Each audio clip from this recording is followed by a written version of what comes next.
What is what is up, everyone? Welcome to the American Nomad podcast. I am the American Nomad, Rav Holly, your host. It's been a minute since I've done this, so it's good to be back. It looked like we had a random nomad in the room already. Let me get back in here. Yeah, let's throw that up on the screen really quick. And hey, random.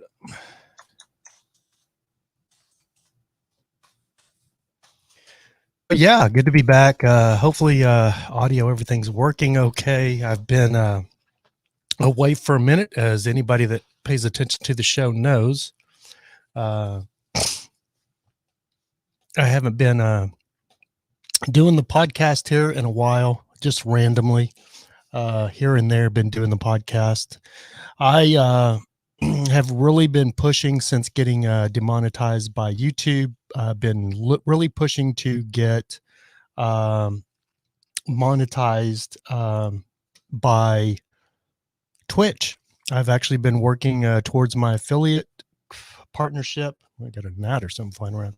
My affiliate partnership with Twitch, and I'm getting close. Hopefully, we get enough internet. We're broadcasting to three different. We're broadcasting to YouTube, Facebook, and Twitch. So it's showing my connection's not the greatest. It's a little unstable. So maybe trying to push out too many streams here. But I thought I'd try all since I'm no longer banned on Facebook, which is the first time in a long time. Anyway, today's topic of the show is I just got through watching. I didn't get through all of it. I actually fell asleep, unfortunately, but I got through, I think, the most important parts of the Sons of Sam documentary on Netflix. Has anybody seen this? It's actually really good. And my review of it is not really a review. It's just, I think everybody should watch it in regards to I think everybody should watch it to see what New York City used to be. A lot of people these days do not understand the chaos that used to be New York City. I mean, it used to be what you would consider an urban jungle. It was really, really, really bad. The first time I was ever in New York City was mid to early 90s, early to mid 90s. And as soon as I got there, like the locals were giving me this list of things that you didn't do. Hey, random nomad, good to see you back, dude. Yeah, no worries, buddy. We'll see you when you get back. They were giving you this list of things that you shouldn't do. Like one of the things they told me is because I had my camera at the time and I wanted to take a lot of pictures. And what they told me is make sure that you don't walk around with your camera, or don't make sure you just don't walk around like looking up at the buildings, just walking around, just looking at the buildings and the skyline. Because, if you don't live in New York City, you're not used to that many tall buildings. So one thing that tourists were notorious for was walking around, looking up at the buildings or taking pictures of everything. And basically what that did is that was full on advertisement for you to be what was called mugged back in those days. Today we would call it robbed, but the New York City slang was called mugged back in those days. And the people that were there that were locals, I was working there, and the people that were there that were locals literally told me, make sure you don't walk around. They give me a list, like this rundown of like 5 to 10 things do not do while you're in New York City because you will become a victim. So don't do this, don't do that. So I was from Dallas, man, so I was like, this is kind of weird, but yeah, I'll heed their advice because I don't want to get mugged. You know what I mean? So another thing they told me to do, under no circumstances should I go ride the train, or what, anybody that's not a New Yorker calls the subway. They told me to stay out of stay out of the subway. Only people that were New Yorkers rode the subway because they knew the ins and outs and what was dangerous and what there was different terminals that were dangerous and you don't get off there. And so they said, so take a taxi, take a cab, do not get on the train. So there was all these different things that just like kind of blew me away because I just wasn't aware of how dangerous New York City was, and all of these precautions that the locals went through, and that the locals, you know, subscribed to anybody that wasn't a local when they were visiting New York City. And lo and behold, you know, Rudy Giuliani becomes mayor because they had Ed Couch or Couch. How do you pronounce his name? I can't think. But anyway, when he was the mayor of New York City, I mean, it was just a disaster area. And it's kind of funny. Yeah, like the Bronx. The Bronx was like a third world country. I'm not kidding you. You can go back. Excuse me. So right before the podcast, I literally was stuffing my face with a spicy chicken bowl that I ordered because I haven't eaten today. And I got just through a few bites of it, but it was enough to make my nose run. So I don't have the Rona. I don't have the flu. I've just had a little, you know, spicy chicken bowl with some heavy sriracha sauce. So I don't even have a cold, Random Nomad. It's just my spicy chicken bowl that I'm going to finish after the podcast is over here. But anyway, yeah, like the Bronx, I mean, the Bronx was like a battleground, dude. If you look back at any of the old videos, let me see if I can find something here. Bronx in the 80s or 70s or 80s. Let's see. 70s or 80s. Okay, here we go. Perfect. So I got a video here. Let's see what it looks like. Hello? I don't know if you guys can hear this. Can you hear this? Hey, Vernon, this is Landon from Wix.com. Yeah, let me see if I can bring this up and share it with you guys. See, how do I do this? Oh, screen share. It's been so long since I've done this podcast and used the software. Hey, Lance, what's going on, buddy? Yo, what did I miss? You haven't missed anything yet, man. We're just getting the show started. Let's see here. I'm going to do a screen share. If I can remember how to do this. Share screen. Share. I want to share audio. Share. Okay. All right. So let me have to bring this other video up on. Well, that's not going to work. Hold on a second. I'm a little rusty, guys. Sorry. I apologize. Let me get my other screen up here. We'll pull up this video. Let's get to the advertisement. All right, so this is what the Bronx was like back in the 70s, 80s. Which these millennials that are born and raised in the Bronx. 20s, they have no idea. At one time, the Bronx was a thriving community.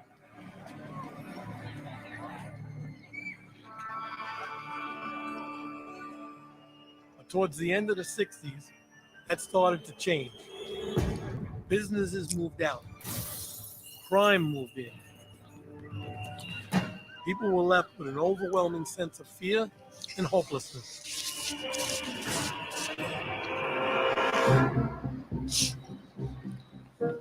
No job opportunities, schools being closed down, shop owners leaving. Just imagine World War II bombed out Berlin. It was just a war zone. Exactly, Random Nomad. The 90s as well. Robbery, rape, burglary.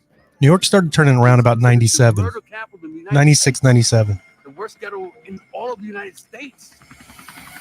At the epicenter of this crime wave was the NYPD's 41st Precinct, also known as Fort Apache. They even made a movie about Fort Apache back in the 70s, 80s. Busiest in the city in all levels of crime. Hands down, most dangerous square mile in America. Some pretty tough patrol grounds. So yeah, there you go. So that was New York City in the 90s. And I mean the 90s, in the 70s. And now there was just a shooting today in New York City. Is a story from New York, not the New York of Manhattan and the skyscrapers and Broadway. So there was just a shooting today in Times Square, evidently. I didn't really get a chance to check it out, but evidently there was a shooting in Times Square. And I actually host or co-host. I've taken a break from Clubhouse because it was consuming my life.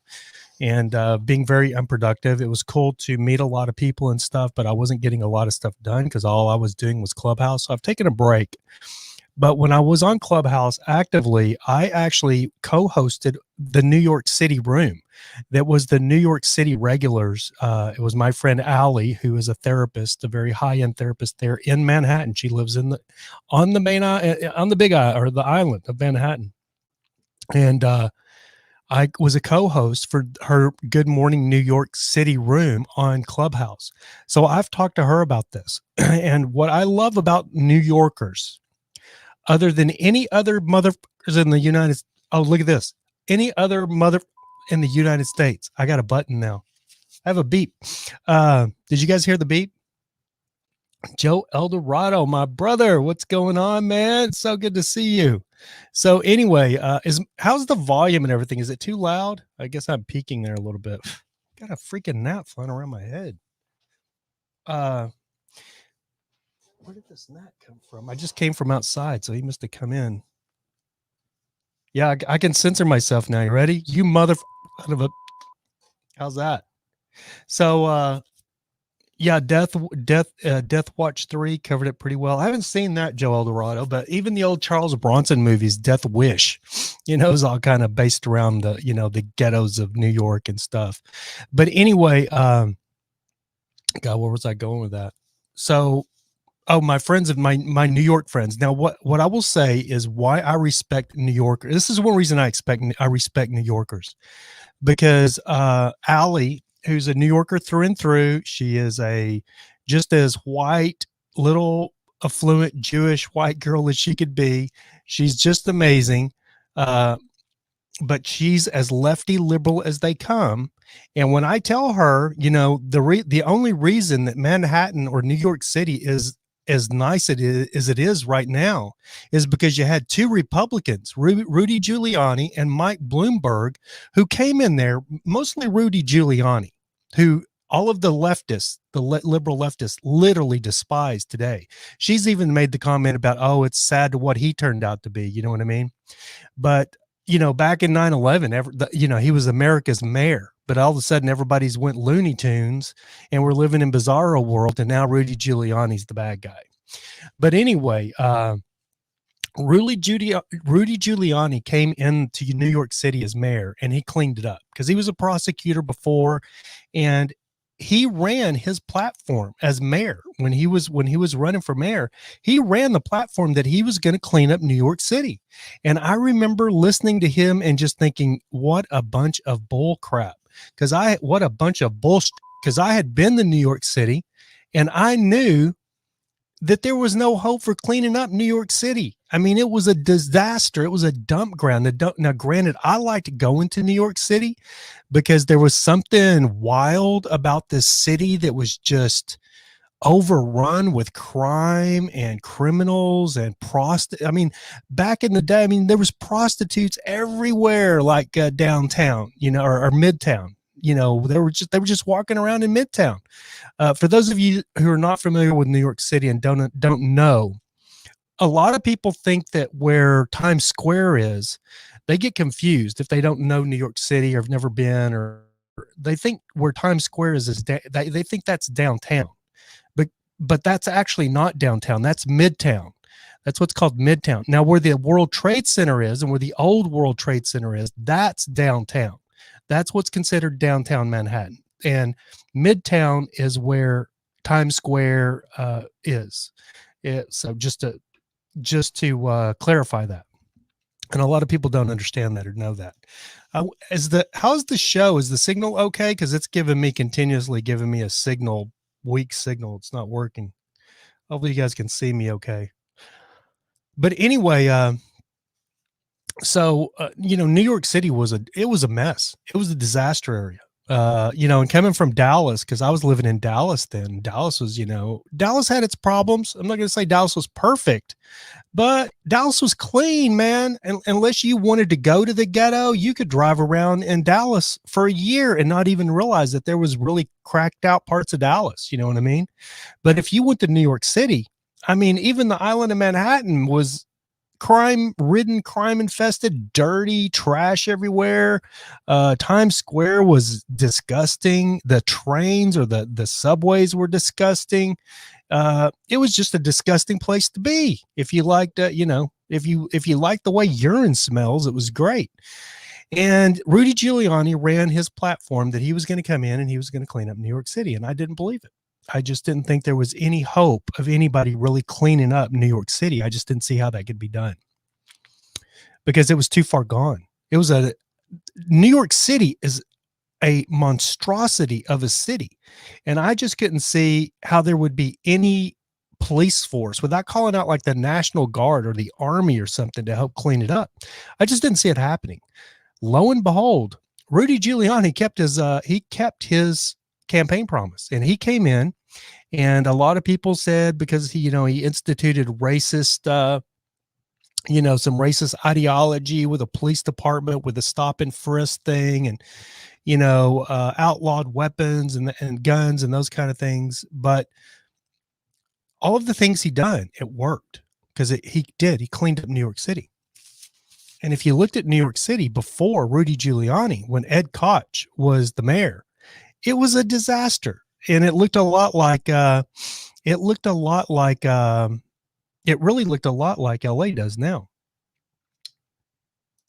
There's actually an old video. I wanted to see if I could find it. See if it was called the Park Riot. I can't remember what park it was. New York City. So there's an interview that Ed Koch did. Let's see. Ed Koch interview. If we can find this. I thought by this time I'd have a producer, I really thought I'd be big. I thought I'd be big time, have a producer, like Joe Rogan. He can go, hey, Jamie, look that up. Here I am, still, just barely scraping by. Anyway, though, so there's this old Ed Koch video. And I want to show you this video because the parks in New York City back in those days, even when I was there in the 90s, it was just vagrants. It was like a vagrant city. All the parks, the city parks, they were just full of vagrants. Like people weren't going into the parks because the parks were like they were like a little homeless encampment cities is what the city parks were. They weren't a park where you like took and walked your dog or you took your kids or anything like that. It's a funny thing because I remember like back when I first went to New York City, that's one thing I never saw is people out with their pets because I don't think people had any pets because there was no place to take them, to walk them, to use the restroom or anything unless you took them to Central Park. Now, Central Park was still very nice. There were little homeless encampments throughout Central Park, but Central Park is huge. So in whole Central Park, you could go to Central Park.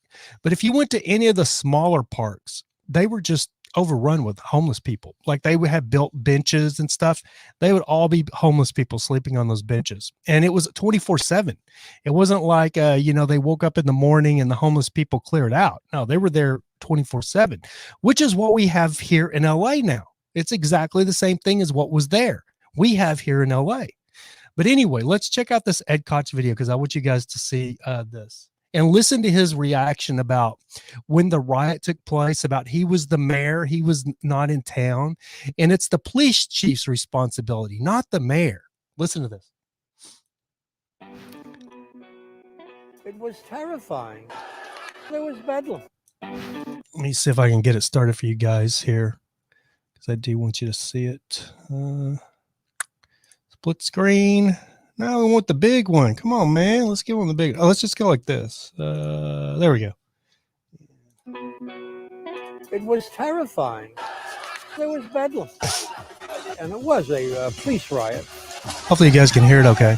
They just waded in.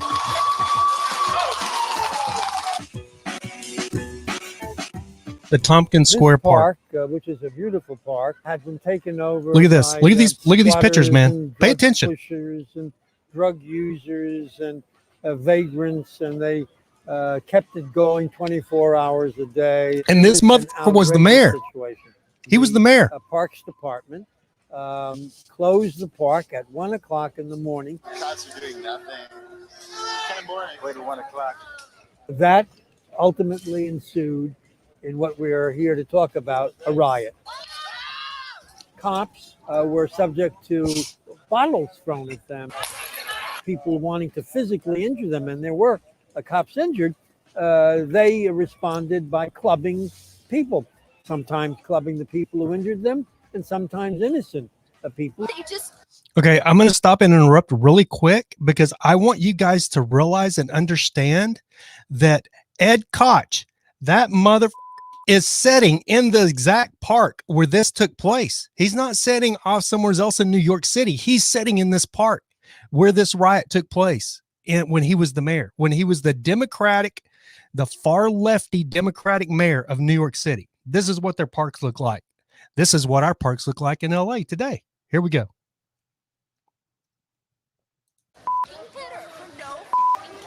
There were professionals there who caught much of the mayhem on camera, and it was horrible. It was terrifying. I first found out about the riot when I turned on the television sometime in the morning. I was not in the city on the night of the riot. Wasn't my fault. I had not been called about it. You know, the mayor is not the police commissioner. Yeah, he has no responsibility. Not a professional cop. No, he's a Democrat. He's not going to take responsibility. Who knows how to handle crowd control. Yeah. It's ridiculous. You hire people who can do that.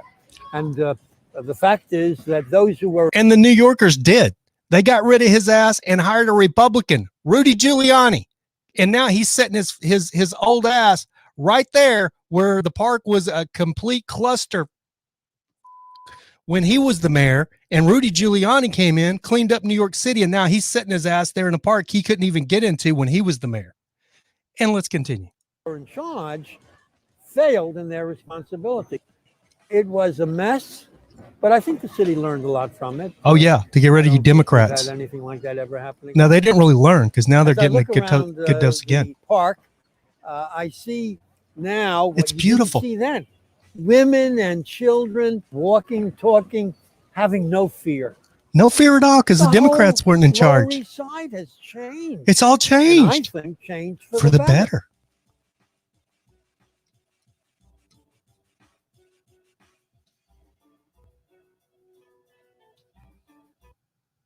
Oh yeah, for the better. And how did it change? New York City finally got tired of the bullshit and elected a Republican mayor, Rudy Giuliani, who came in and cleaned it all up. And now it's sliding back into chaos because they have another mayor that's exactly like Ed Koch. And the mayor that they have now, they're just repeating history. You know, they say history always repeats itself. And, you know, they're getting a good dose now of what they had. New York City is literally turning into the same dump ground it was during that time when Ed Koch was the mayor. And it's really, you can't, I mean, it's really what they deserve. You know what I mean? Frisco 2, Battery Park, Central Park. Yep, exactly. Random Nomad. Any major metropolitan area in the United States that's run by far leftist progressives or far leftist Democrats is a complete cluster. I mean, it is. It's common sense. And I was just having this debate with Brandon, a guy on my Facebook who claims to not be of any political affiliation, but anytime he sees me speaking out against the Democrats, he's the first one to run up and post on my Facebook. But, you know, I told him, he was saying that, you know, the problem, he's originally from Sacramento, California. And he was saying like the homeless problem in California is all created by the mentally ill. And, you know, no governor or no mayor could actually take care of it, you know, or no state could take care of this homeless problem that California has, you know, because it's all because of, you know, the way the mentally ill have been treated and stuff. And I'm like, oh, nah, that don't fly with me, buddy. Come on, camera. That don't fly with me, buddy. You know why? Because of Austin, Texas. Austin, Texas. That's what really woke me up, was visiting Austin, Texas about 4 years ago What the hell is going on? My freaking camera's not focusing. Austin, Texas, about 4 years ago when I was traveling around the country. And I pulled up in Austin, Texas, and there wasn't nothing but homeless encampments downtown. And like 300 homeless people hanging out down around that shelter thing in downtown Austin. And man, I worked in Austin in the 90s, and I never seen any homeless people ever anywhere in Austin.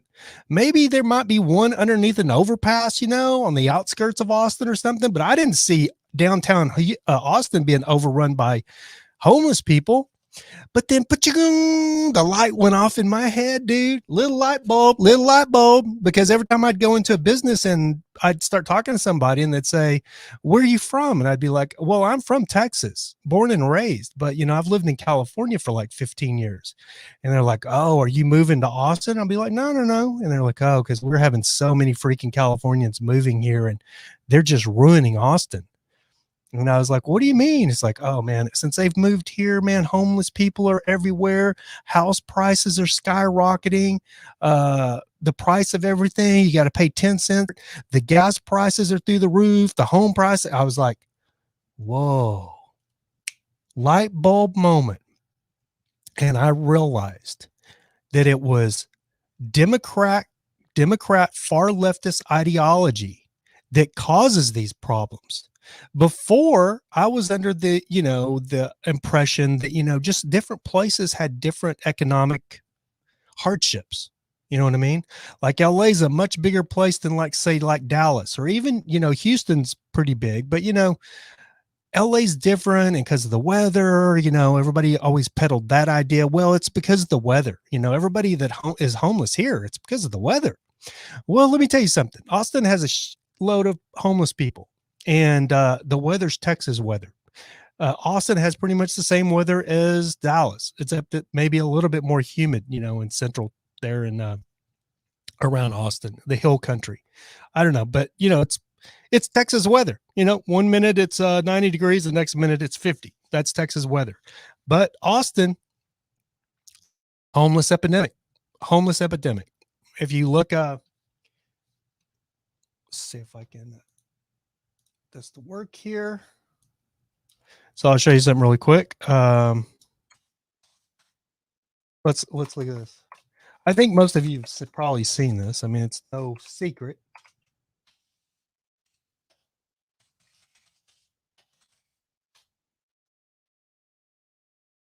Let's pull up.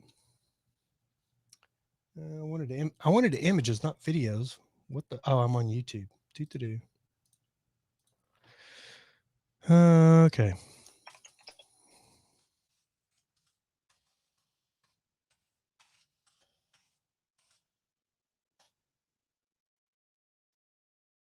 I want to show you guys something.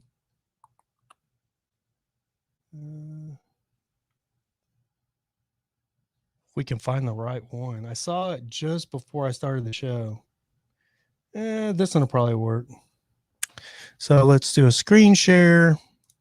There we go. So here is LA.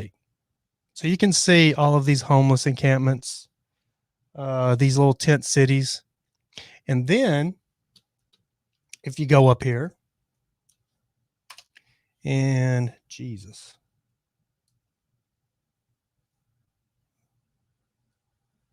Are you kidding me? Is that your URL long enough, Microsoft? I'm using their web browser. So now you go Austin, Texas, homeless,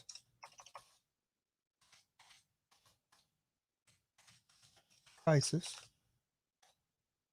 and then you go images. Bam! Look at that. Look at that. Looks just like LA. Okay. Hold on. Let's don't stop there. Let's check out some more of these far leftist progressive cities, which Austin didn't used to be. I mean, it was always a little weird. They always called Austin weird, but let's go to see, or we could do San Fran. I can't spell. Right? Spell it. Oh.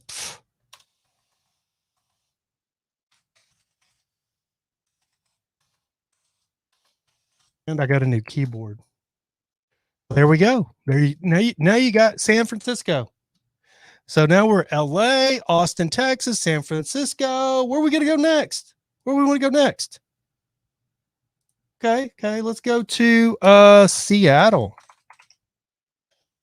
Look at that. Another homeless. Well, look at that. What do these cities have in common? Tell me. And let's see. Let's go to Portland. It's another one, right? Would you look at that? How about that? Now, almost every city in the United States is run now by Democrats, but not all of these cities have these homeless crises. And reason being is because they're not run by super far leftist progressives. When you have this progressive element in your government, then you're going to end up with a homeless crisis.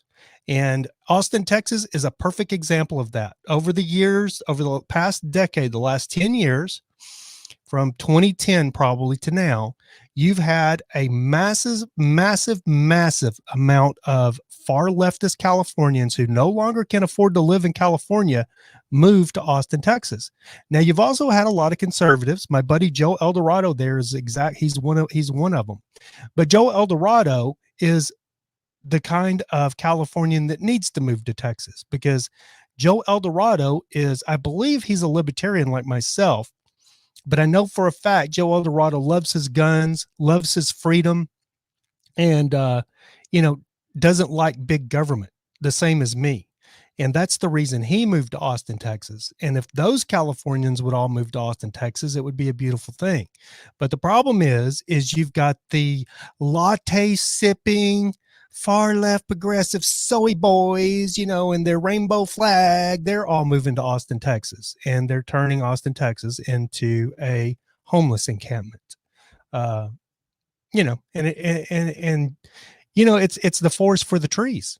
And it's common sense. And if you ask any Democrat about it, they will literally, oh, it's not a political thing. It has nothing to do with politics. It has everything to do with that. They'll make up every excuse in the book to why they're not at fault, that their far leftist progressive ideology doesn't cause this, when that's exactly what causes it. Exactly. Joe Eldorado says, let's put his comment up. Joe Eldorado says, I had a bum in downtown Austin tried to get in my car while at a red light. I had to pull out my pistol and point it at him. He got polite really quick and took off. And see, that's the difference between Austin, Texas and LA. Most people in LA don't have a pistol. And there are literally homeless people everywhere. And it's absolutely, that's an LA story right there that happened in Austin, Texas. So here's what happened to me just a few days ago.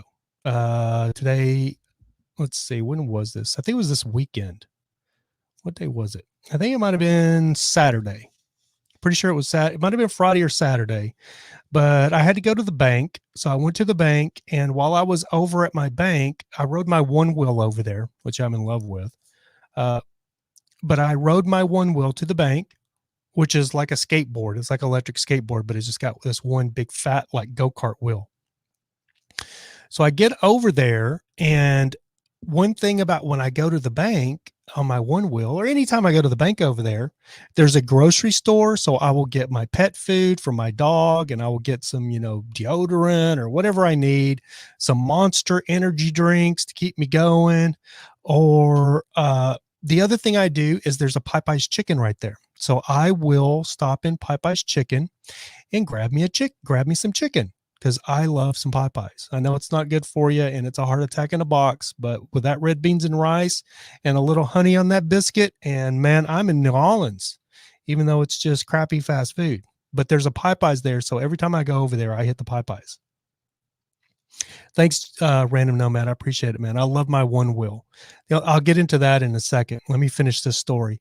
But anyway, so I go into the Popeyes to get my fried chicken, and I go in there, and sure enough, as soon as I walk in, I kind of rode the one wheel out around, and I was like, oh man, son of a mother bitch, bullshit.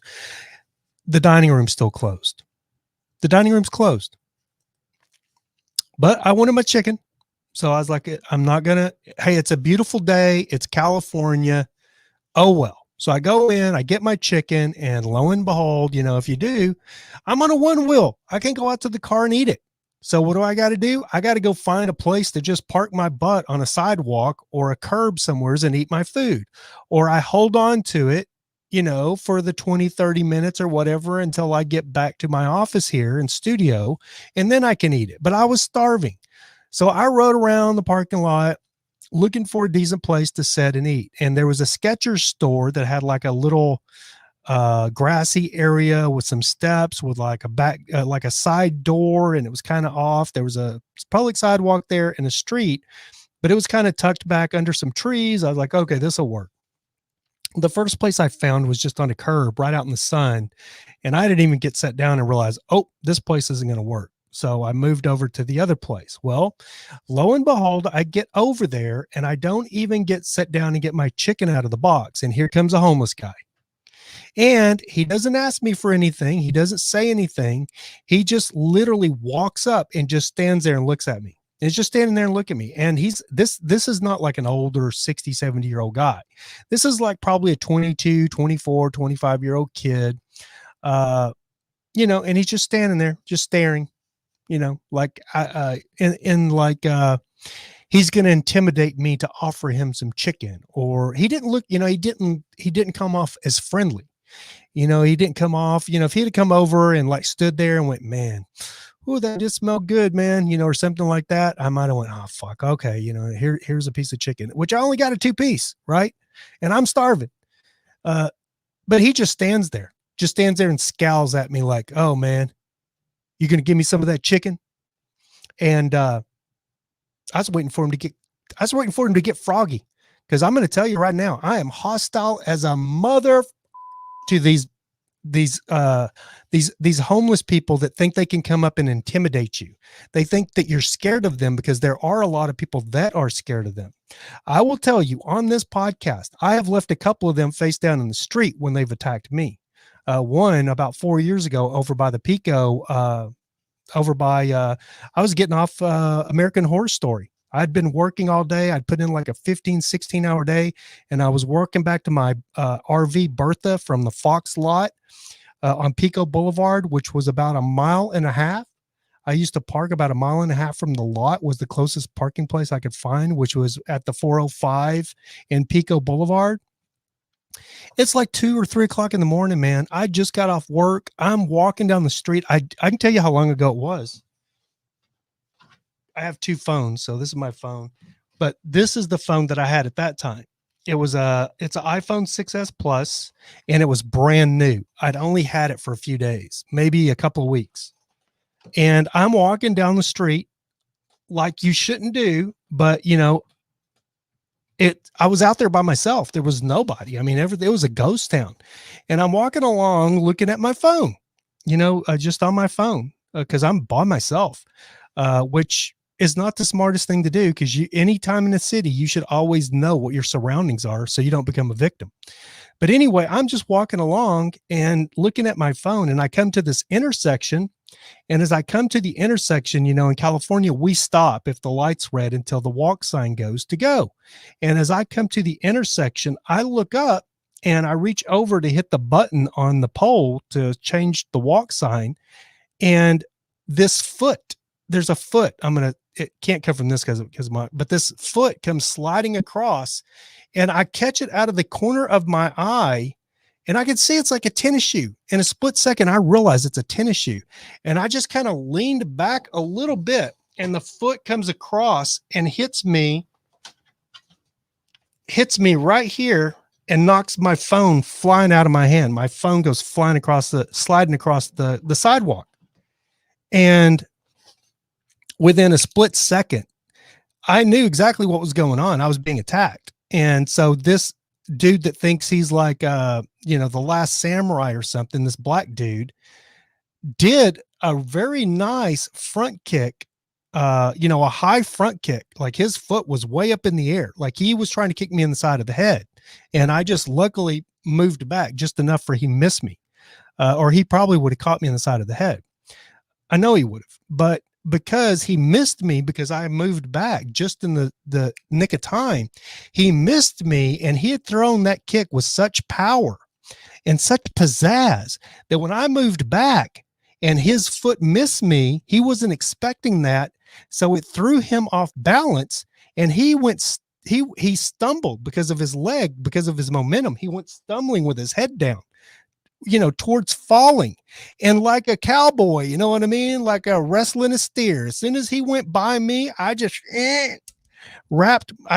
landed on his back, wrapped my arm right up underneath his throat right here. Night, night, bitch. He went sleepy. And then when he was on the ground, I'm not going to say what that was, but he got a good bit of that to the side of the head. And then I picked up my phone, looked at the couple of new scratches on the screen, brushed my phone off, walked to my rig. No, I didn't call the cops. I handled it. And he went sleepy on the sidewalk. Now, I would have loved to have seen it when he woke up, because I know his head, the side of his head, because, when I did that, I don't know if you guys know what I was doing, but if his head had been a soccer ball, yeah. And, I just walked onto my rig. I was still pissed about the scratches on my screen. Luckily, I got back to my rig and remembered, oh yeah, when I bought this phone, I had him put the little protective screen on it. So sure enough, I ended up pulling that protective screen off and putting a new screen on it, and the scratches went away. But he went sleepy. And then the second time this happened, that was the second time. The first time it happened to me, that I got attacked by one of these hostile homeless people, I was literally, this is the best one. I like playing soccer too. Yeah, Joe Eldorado. Yeah, I didn't, I literally had to stop myself, because I could have soccer balled his head into him, testing the room temperature challenge. You know what I mean? Because I was pretty upset, but I gave him about maybe 2 or 3 really good ones. But the first time this happened to me in LA, I was getting attacked by a hostile homeless person. I was literally going to, it was crazy. I lived in Long Beach. I lived in downtown Long Beach, and this was probably about 2011. This was back when this whole homeless epidemic thing really started taking shape in LA. And we started seeing things, and we were going, this is weird, because, there's always been homeless people, but most of the time we were always compassionate of them. There was like an old homeless lady that lived in my alley, Hispanic homeless lady that didn't speak English. And I used to cook myself food, and would cook enough for her, and I'd take it out and give it to her because I felt so bad for her. But she was just this little older Hispanic woman that was probably in her late 60s. She was, and she was overweight, but she just slept in my alley. Those are different, and that's a different type of homeless person. So anyway, I could actually look this up on my Facebook, because I was going to like the MMA convention in downtown Los Angeles at the Staples Center, which was the International Allegiance Mixed Martial Arts convention, whatever. I can't remember exactly what the initials were. I can't even remember when it was going on. It was like my friend, Miss Raw, she was one of the promoters of it. But anyway, that was back when I was pretty heavily into the mixed martial arts scene. So I was still shooting the UFC. I think I'd shot like UFC 104, 106, like not too long before that. And it was actually at the Staples Center. So anyway, I grabbed the train from downtown Long Beach instead of driving. I decided, I'll just take the train, because it stops right there at the Staples Center. So there's no reason to have to drive and fight LA traffic. So I grabbed the train like 10 o'clock in the morning and ride over, get off at the Staples Center, go to the convention, have a great time at the convention, come out of the convention, and I go to get back on the train to go back to Long Beach, and I get to the platform, which is where I had gotten off at to go to the convention. I get to the platform, and there's this ginormous black homeless dude. And I mean, this guy was probably about 6'6", 6'5", 6'6". He was huge. And he was just wearing a dirty, dirty white t-shirt that was like, he'd been wearing it so long, it was like a coffee brown, and just a pair of jeans and a pair of sneakers. And he's not really saying anything to anyone. He's just approaching people like really aggressively, but not saying anything, just like kind of coming up and standing on people, right? Well, there was this one really pretty little girl, little Hispanic girl, that was standing there on the platform with us. And there was myself, this girl who was probably, I want to say she was 19 to 24, and she was really pretty. So that was bad. That was immediately like a huge red flag. She's taking the train here. So she was down from me, probably about 15, 20 foot, like 3-4 car lengths from me. And then there was 2 Hispanic guys, and we were all riding single. Nobody was together. I was by myself. The girl was by herself, and the other 2 Hispanic guys were by themselves. Well, there was a young Hispanic guy that was closer to this Hispanic, really pretty girl. And he was a younger dude too. He was probably 20, 21, 22, 23 as well. And he's kind of like this LA macho Hispanic, you know, I'm a homeboy, you know, I can handle myself kind of dude, but he was dressed very well. He had new jeans on, new white tennis shoes, back when that whole white tennis shoe thing was the fad, and, you know, his LA shirt, and, you know, but anyway, so the homeless dude first goes after this one older Hispanic guy that was probably a little older than me at the time. And that guy just basically grabs his stuff and like runs backwards and, you know, like, I'm sorry, man. I'm sorry. So the homeless dude didn't see any confrontation there. So he just kind of turns around and he ends up going directly to the girl. And so now I'm like, oh, here we go. And so he goes to the girl and she starts freaking out, and he doesn't touch her, but he just walks right up on her, and he's like looking down at her. And I look across at the other kid, the younger Hispanic kid, and he's looking at the homeless dude, and I'm waiting for him to say something, because I'm like, okay, the 2 of us, we could probably take this dude. So if he decides to go, I'll go, and we'll wreck this guy. He's a big dude, but we'll wreck him. And the younger Hispanic dude, nobody liked what this dude was doing to this girl. So I knew eventually I was going to have to say something, especially if he touched her. Right now, he wasn't touching her, but I wasn't speaking up. I was looking at this younger Hispanic dude who looked like he wanted to be a gangster. So I'm like, be a gangster, dude. Now's your chance. And he does speak up, and he goes, hey, man, why don't you leave her alone, bro? Why don't you leave her alone, man? Go do something else, man. Why are you picking on a girl? You know, and he started that deal. And I agreed with him, you know, like, yeah, bro, what you could do something else. Quit being a dick. And immediately the big dude goes right after him. And I mean, he goes after him, and the dude, the little Hispanic dude's running around on the platform, right?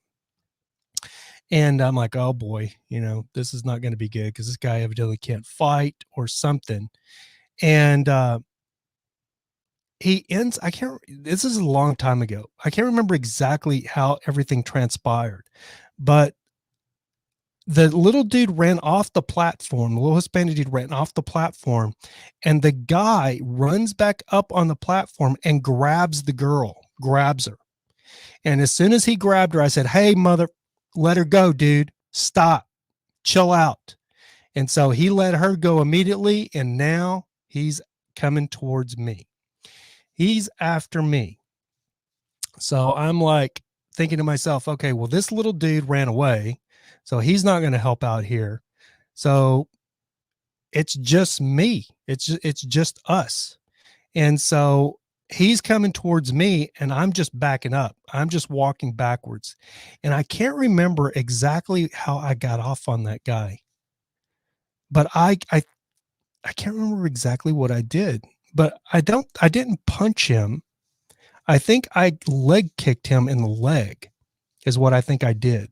That's exactly what I did. I leg kicked him in the leg.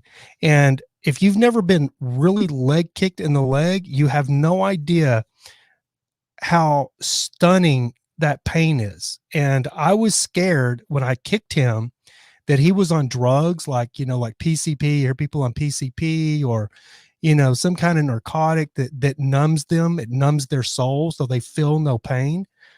So I kicked him so hard because he was so tall that I thought if I kicked him hard enough, it would throw him off balance and he would fall down. And then my plan was, as soon as he stumbled or fell, I was going to push him to the ground and then get on top of him. Because people don't understand, like in jiu-jitsu, they teach you, like, it doesn't matter how big somebody is. Once the two people are on the ground, you're the same size. And it's the person with the skills on the ground that's going to more likely win that competition once both parties are on the ground. So all I wanted to do was try to figure out a way to hit him and get him on the ground. So I leg kicked him right above his knee. If this is his knee, I leg kicked him right here because I wanted his knee to buckle. And I wanted it, hopefully to tear some ligaments or something like that, to where he would, go down. And my camera won't focus again. Come on, camera. And he didn't go down, but it hurt him tremendously. It stunned him. He wasn't expecting that. And he froze. When I kicked him, he froze. And as I kicked him and he froze, the train was not that far away from us. So when I kicked him, he just like went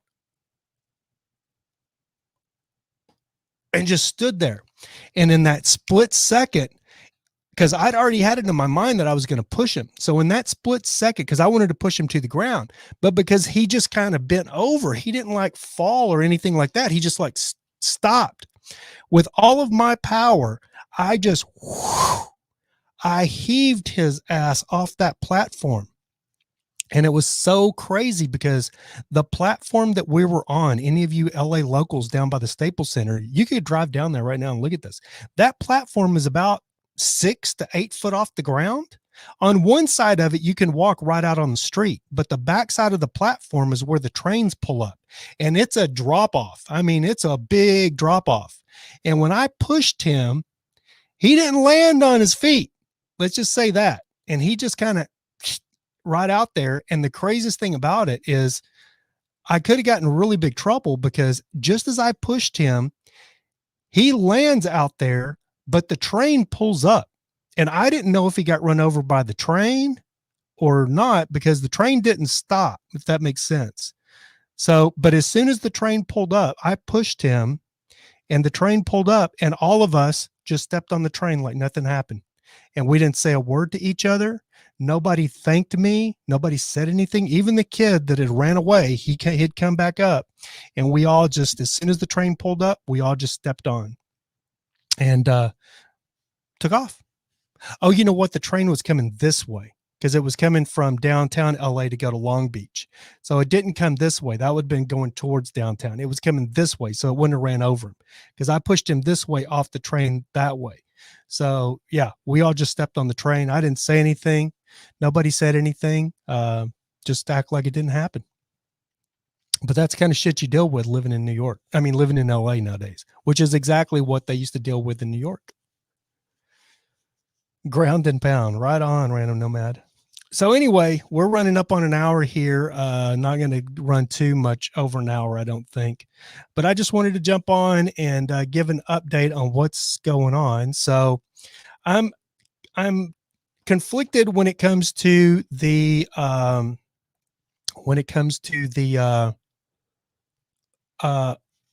Twitch contract, the affiliate contract, because if I'm really close to getting to, you have to, just like YouTube, you have to go through these different things to be able to get affiliated, to be a Twitch affiliate, to run ads and make money being a Twitch streamer, playing games, which is crazy to me that you could play video games and get paid. But, you know, I've always struggled with the niche here on YouTube, and I like to play Call of Duty. I like to play video games. So if I could get paid to do that, there's my niche. You know what I mean? But the problem is if I sign a contract and becoming a Twitch affiliate, you can't stream. Yeah, it's an exclusivity contract. I won't be able to stream on any other platform. I won't be able to stream on YouTube, Facebook.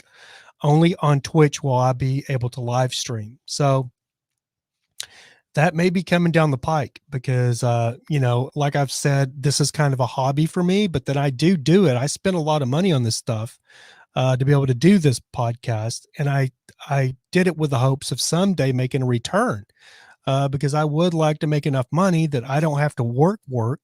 If if the podcast had been successful enough a year ago, I would have got out of LA because the only reason I'm in LA is because this is where I can work from time to time and make a little bit of money.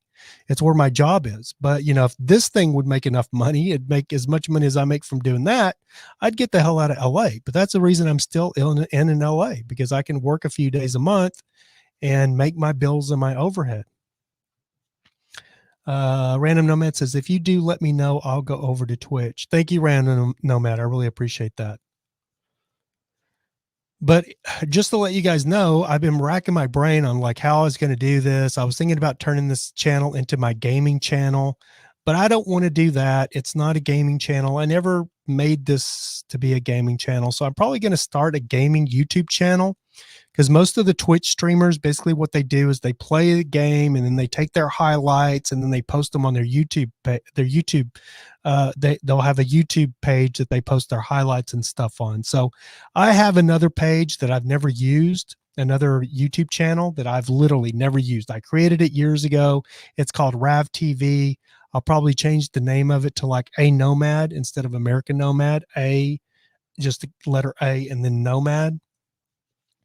And I'll probably just use that. I don't know.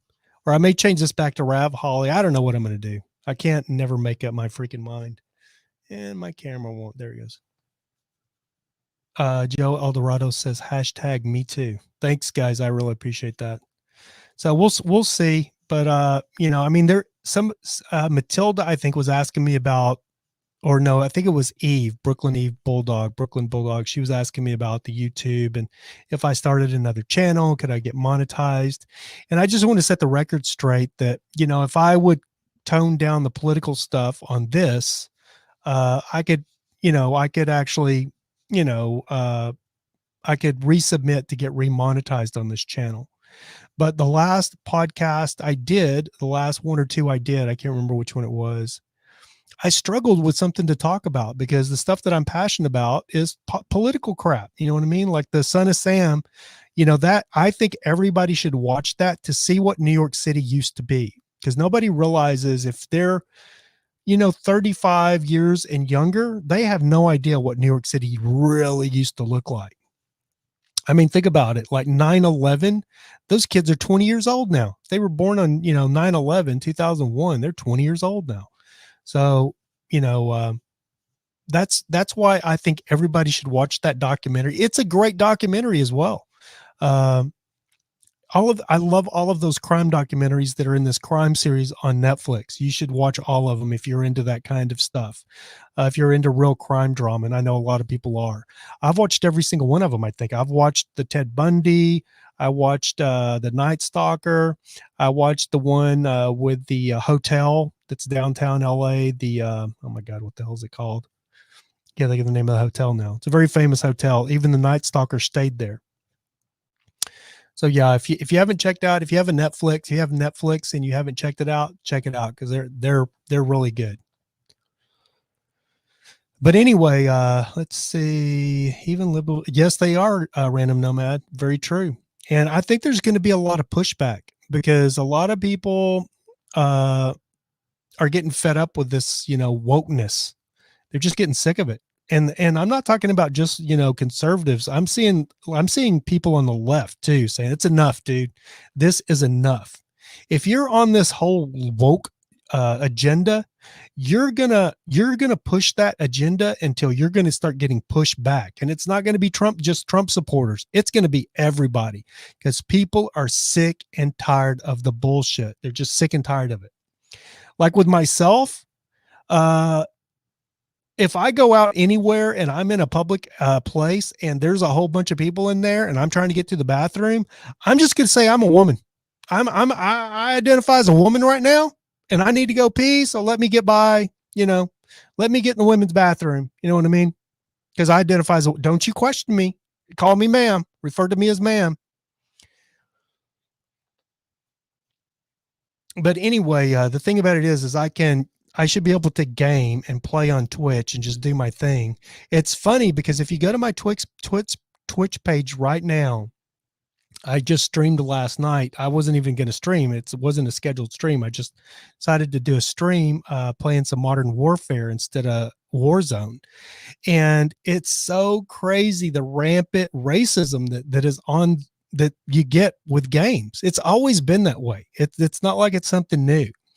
But I have a voice changer now. I don't know if it'll work now. I may have to have like my OBS working. Let me see if it works.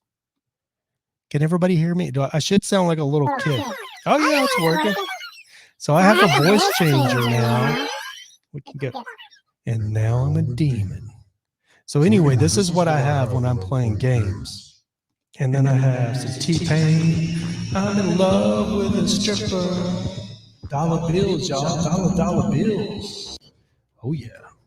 And now I am the American Nomad, the podcast guy. So anyway, yeah, I have my little voice changer now. I have my stream deck, everything all set up for my stream. And it was pretty crazy because I was playing with these kids last night and I was using my voice changer. It was pretty funny. I was making them laugh because I do the little baby voice, this one right here, and they think it's pretty hilarious, especially when I'll say something like, son of a bitch, get him, they think it sounds pretty funny. So they all start laughing, but then they start using the N word. And if you go to my Twitch page, I'm not going to bring it up because I don't want to get in trouble here, but they start saying the N word, all of them. They just start saying it. And I guess it's because it's a taboo word now. So the kids are going to say whatever they're not supposed to say. So they're just saying the N word. No. They're just all saying it. And so I did in the baby voice. I'm like, oh, wow. You guys use the N word. You guys are gangsters. And so they all start laughing. And then I got killed like 2 seconds afterwards. And I'm like, I said, oh shit, I got blew up by I just ran over a landmine or a claymore or something like that. And they all busted out laughing. So it was pretty funny. But the point is, with all of this racism talk, dude, if you get on any platform where it can't be, like Reddit, it used to be Reddit, but now Reddit, the lefties have cracked down on it, on Reddit, because that's what Reddit was all about. And then you had 4chan and then 8chan, there's all kinds of racist crap on both of those sites, on all three of those sites. But, it can be curtailed or whatever it could be, it's the word I'm looking for, where they get rid of it. They moderate it. But in Modern Warfare or in Warzone, they can't, you're talking to each other on a mic. So you're live. People are going to say whatever they want to say. And most of the time people don't realize it's being streamed because you're usually just playing with different people that are just playing themselves. It's only a few streamers, even though there's thousands of Twitch streamers and gaming streamers on Facebook gaming, YouTube gaming now, and Twitch gaming, Twitch has always been gaming. But there's thousands of streamers. But when it comes down to it, when you have thousands of people playing these games, they're not used to playing with somebody that's actually streaming. So when they're talking and saying the N word or the fat word or any of those words, they don't realize it's being recorded. So I just thought it was pretty interesting. And then here's something funny on the Warzone side of Call of Duty, COD. So Warzone, if you guys don't understand, Modern Warfare is one part of the Call of Duty game, and then you have Warzone, which is the battle royale multiplayer that's free. You don't even have to pay for it. It's free. If you got a PlayStation, an Xbox, or a PC, you can just download it from the internet and start playing. So you have every Tom, Dick, and Harry playing it. Which Modern Warfare you have to buy. It's like $59.99, and every now and then they'll go on sale for $39.99. So you have a different element playing Modern Warfare than playing Warzone, because everybody can play Warzone if they have an Xbox, PlayStation, or PC. All you got to do is have an internet connection, download it, and you're playing. It don't cost you any money. It costs you money if you buy upgrades and different weapons and things like that, but you can play forever for free. But they had this thing to where when you're in the battle, you're battling. And if you're on a team, you can communicate with your teammates, but you can't communicate to all the other 150 players, right? You just communicate with your teammates. It's the same in Modern Warfare. But they had this thing after the season 3 update, or it's always been this way, kind of, that as soon as the battle is over, everybody that's playing, your mics, it goes into like an open mic. So everybody can talk. So it was so funny because I guess Activision didn't see this coming. When they designed the game, they probably just never had an idea that this would happen. But, it was, it's human nature, I guess. Or I don't know what you would call it, but as soon as the game would be over and it would go into open mic, you would have everybody that was playing the game just insulting each other with the most heinous insults. You heard the N word, the F word, F you, you mother, F you, you black, the most disgusting, the most disgusting, prejudiced. I'm not going to say, racist. It's racist too, but people were just insulting each other. And it's always been that way in the gaming community. Like, people have always been insulting each other because it's just, what happens in gaming. And, so what they did, it's so funny because I thought, when it was happening, I was like, man, this has got to be crazy. Cause the people at Activision that designed the game, they're here. They know this is going on. And they can't, they're all woke liberals, you know what I mean?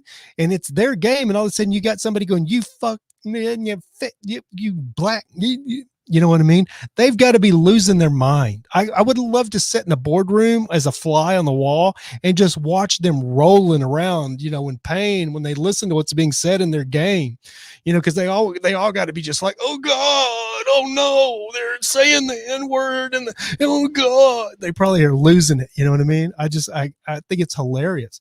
But lo and behold, like a week and a half, 2 weeks ago, they disabled that. So now at the end of a game, it's just deathly quiet. There's no talking with anybody. You can't talk to anybody, even your own teammates anymore. It's crazy.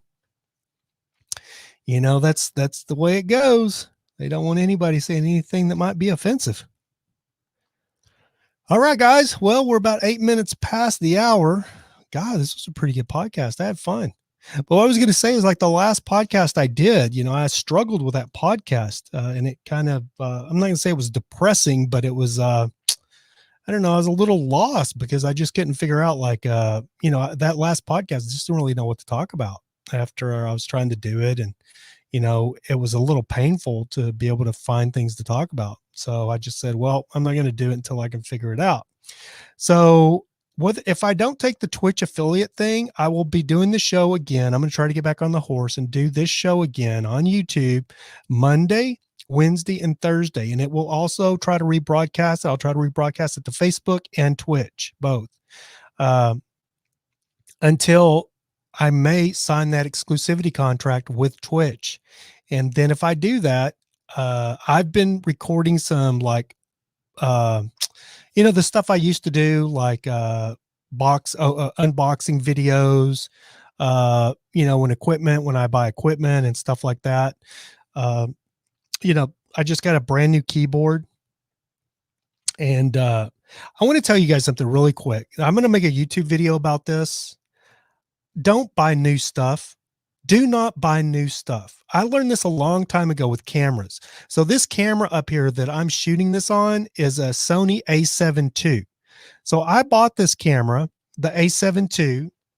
Come on, which it usually does pretty good. I bought this A7 II as soon as the A7 III came out, and I bought it used. And I think if you went and bought a new one, I think they were $15.99 still. I got this one with extra batteries, a battery grip, which makes it a lot bigger. I got it with extra batteries, battery grip, and a lens for $800 when this camera was selling for $14.99 brand new. It was either $14.99 or $15.99. So don't buy new stuff. People are always worried about the used market. And I mean, you can buy new, but I'm just saying don't buy it like from. So my point is I found this keyboard from this wholesaler here. So this is the little rest thing that goes around, right? This is RGB. So this lights up with different colors. And this is your wrist guard thing. And then this is the keyboard itself. And it's got, this thing works on a magnet. All you got to do is just, it's got a little magnet right there and you just plug it in, just pop it on and it lights up. And then this is the keyboard. So this is it won't focus. This keyboard, I've never had a really, really outstandingly fancy, nice keyboard. And I decided, you know what? I've never really had like a, I'll just buy like a little Amazon Basics or something like that to get by with. And I just decided that I was really going to go all out and get if I could find one. And this keyboard at Best Buy is $236. So I wasn't going to pay that for it, but I found it for like $85 with this wholesaler here in California. And I got it. It's got a little bit of, it's got this little thing right here where the padding is weird. And that was why it was discounted so much, but it came just in the box. I unboxed it, everything. And I like it. I like it a lot. But I have another keyboard, my old keyboard, which was, until I got this one, was the fanciest keyboard I ever had. And it was $30. And this is a Red Dragon gaming keyboard. And I want to say this thing right here, this Red Dragon, you can find them on eBay for like $25-30. It's been an amazing keyboard. And it's actually quieter than the $239 keyboard. So you can't go wrong with a Red Dragon. But if you want to get like, this is what the keyboard I have now is, it's called a Razer Huntsman Elite. And there's two different, there's a Corsair and this Huntsman are supposedly the two top gaming keyboards in the world. So I got the Razer because I like I never thought I would say this, but I've gotten all into this freaking RGB lighting stuff. This, the glowy lights. So all my stuff lights up now. See the mouse, my mouse is always lit up, but this RGB, I used to think it looked so freaking feminine. I'm not going to say gay because, I'm trying to change my ways a little bit as well and not use it as an insult. But I used to think I would see these people, these gamers with all this fluorescent glowing mouses and keyboards and stuff and just think, oh my God, like what is up with all that? I'm there. I'm that person now. I'm all into the RGB and changing everything out. I got a new mouse pad with RGB around it. But what started it all is, so I've got a new computer here. I can't pick it up and show it to you guys, but I got a new computer here. And, it goes right back into don't buy new stuff. I was looking at new computers and they were the ones that I wanted in the range that I wanted for gaming. They were $3,000, $2,200 to $3,000. Another thing is I've always been a Intel person. I've always had even from the old Pentiums. I remember when the AMD come out and it was like people that bought AMD were the people that couldn't afford to get a Pentium or couldn't afford to get an Intel, like an i5, i3, i5, i7. And I always wanted to try to get an i7, an i5 I wanted an i7. Now I have an Alienware sitting here that was an i5, but it was just because it was what I found that I could afford was an i5. And that was my old gaming system. But I really started looking around and I found out that when it comes to streaming, that AMD is the king. The AMD Ryzen is the king of streaming. I had no idea. So I was looking at getting a new Intel i7 10, the 10, a 10,700, not a 9,700, a 10,700 i7. And then I just, lo and behold, stumbled on a couple of YouTube videos from streamers, and they started talking about, like, if you're going to be a streamer, you need a Ryzen, because they have more cores. You need a Ryzen, you need an AMD Ryzen. So I was like, what? AMD Ryzen is like the generic crap that people that can't afford an Intel buys. Lo and behold, I had to do my homework and found out, no, Ryzen, if you're going to be a streamer, if you really want to have a powerhouse computer for streaming, it needs to be an AMD Ryzen. So I started looking around, and, like a Ryzen 5, which is older now, that'd be like a 2017, a Ryzen 5 2017 model. They're $1,100, because people know this, because people want to be streamers. They're like $1,100. And then if you get up to like a Ryzen 7, well, now you're at $1,500. If you get up to a brand new, just released Ryzen 9, $2,000 plus, $2,000 or plus. So I'm like, man, but I just kept looking. Hey, English Bulldog Eve, so good to see you. I'm just going, guys. I was going to do this for an hour, but since it's, basically for Twitch now, I don't really care. I'm trying to get my hours in on Twitch, but I'm not going to go much longer. But anyway, so a Ryzen 9 was, way out of my budget, because I'm going to be honest with you guys. I was looking to spend less than $1,000, but get something that would be adequate enough that I could use for streaming. But I wanted it to be a Ryzen. And so I was looking around at Ryzen 7s. Now, luckily, I have a GPU. If you guys don't know, like GPUs, the graphics cards, they have went through the roof because they use them for mining Bitcoin and stuff like that. So like these new graphic cards that come out that were supposed to be $500, these new RTX, like a 3070, when it was released by GeForce, they were supposed to be like retail for $599 or $499 or something like that, right? They're selling for like $2,000 because everybody wants one. So there's this huge shortage because of the pandemic, because they're not being built. So they're going for astronomical amounts of money. So people are selling people are buying PCs or getting PCs, or just taking their PC and taking the graphics card out of it and just selling the graphics card and making a shit ton of money. And then they just have a computer to sell because it doesn't have a graphics card in it. So they'll sell the computer pretty cheap because it doesn't really have a decent graphics card in it. Right. So I caught on to that. So I started looking at computers that were, they would say needs a GPU. Well, people aren't buying those computers a lot because GPUs are so freaking expensive. But I have it's not a great GPU. It's called a GTX. It's a GTX 1650 Super. Now, I paid $150 for that graphics card like a year ago when I started first trying to get a computer, build a computer to play Call of Duty. And that was the first graphics I bought it. And it was like the bare minimum that I could get. And I bought it off Facebook Market. It was brand new. That same graphics card right now on eBay is selling for $350 to $400. And it's the cheapest you can get. But I had one already in my old computer, which is sitting right here, which is an old Dell server that I was playing Call of Duty on. And then I have a GTX 970 in my Alienware right there. So, but I wanted a really high-end computer, and I had a graphics card to put in it. So Joe Eldorado says, I'm still using a GTX 1030. That's not a bad card. What is that, 3 gigs, Joe, on that? It's a 3 gigabyte card.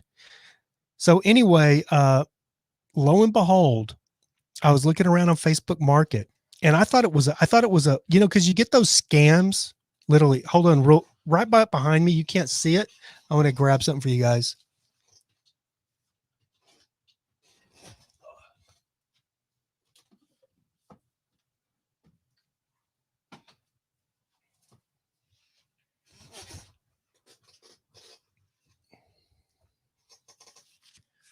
So I literally thought it was a scam. I thought it was a scam when I saw it listed on the Facebook Market, because you see all these scams on Facebook Market. But I found a Ryzen 9. Ryzen 9. Here's the CPU box that the CPU came in. A Ryzen 9 that was listed for $700. But it had a crappy little GTX 710 graphics card in it. which is right here. So this is, you know, like half the size of the 1650 I put in it. But anyway, it was listed at $700. And I was like, what? And so when I first read it, I thought, well, this is a scam, or, you know, this is some kind of scam. So I didn't even fall for, I'm like, I'm not falling for that. But then I just like, you know what? I got to and it was an Asian guy, you know, that was selling it. So I was like, you know what the heck? What's it going to hurt? Let me contact this guy. It might be real. You know what I mean? You never know. So I contact him and I'm like, I just threw it out there. I'm like, hey dude, if you still got that system, I'll give you $650 for it. And, he came back. He goes, I still have it. And I was like, whoa, like he came right back right away. I was like, huh? I said, you still have it? He goes, I still have it. And I was like, okay. Cause I looked and it'd been for sale for like 2 or 3 weeks. So I think everybody else thought it was a scam too. And so I was like, huh? And I said, it's a Ryzen 9. Yes, Ryzen 9. And he goes, with G-Skill memory, 3600 memory. So I looked the memory up really quick. One stick of the memory is like $120 or something like that. So it's got 32 gigs, 16 gig sticks in it of G-Skill memory, 3600 DDR4. So it's the memory is, you know, the memory itself is $300 and the chip itself is $700. So I'm like, well, this doesn't this doesn't make any sense. But I'm like, huh? And anyway, him and I went back and forth a little bit because I didn't want to go get it because he was like close to downtown LA. And I just didn't really feel like it was real. And he didn't feel like I had real cash. It was so funny because it's like this little Mexican standoff kind of thing for a little bit. But he was wanting $700 for it. And finally, I'm like, dude, if you'll bring it to my office and let me check it out, I'll give you $700 cash for it. And he's like, well, you might be giving me fake money. Can you just like Venmo me? I'm like, yeah, dude, if you want me to Venmo you, I can Venmo you. But if you'll bring it to my office, I'll give you the cash for it. And he goes, okay. So tonight I got to he was a student and he was an Asian student. And he goes, when I get off tonight, I'll bring it. And I was like, I can believe it because he goes, I get off like at 11:30, which was going to put him here at my office like at 12:30 in the morning. So I'm like, okay, sure enough, dude, everything ended up being completely legit. He brought it to my office. Now I was tired, so I didn't even plug it in because I gave him the money for it. I didn't even plug it in. I had everything here to plug it in, but I didn't even plug it in. I just looked at it, I saw it had a Ryzen 9 in it. He gave me the box. So I'm like, whatever's wrong with it, if it needs a new motherboard, whatever it needs, I've got everything here in this box that I could probably spend a couple of $100 more and have a system. So I'm just going to pay for it. So I paid him for it. He left. Now I will say, the reason I think he didn't sell this unit is it was filthy.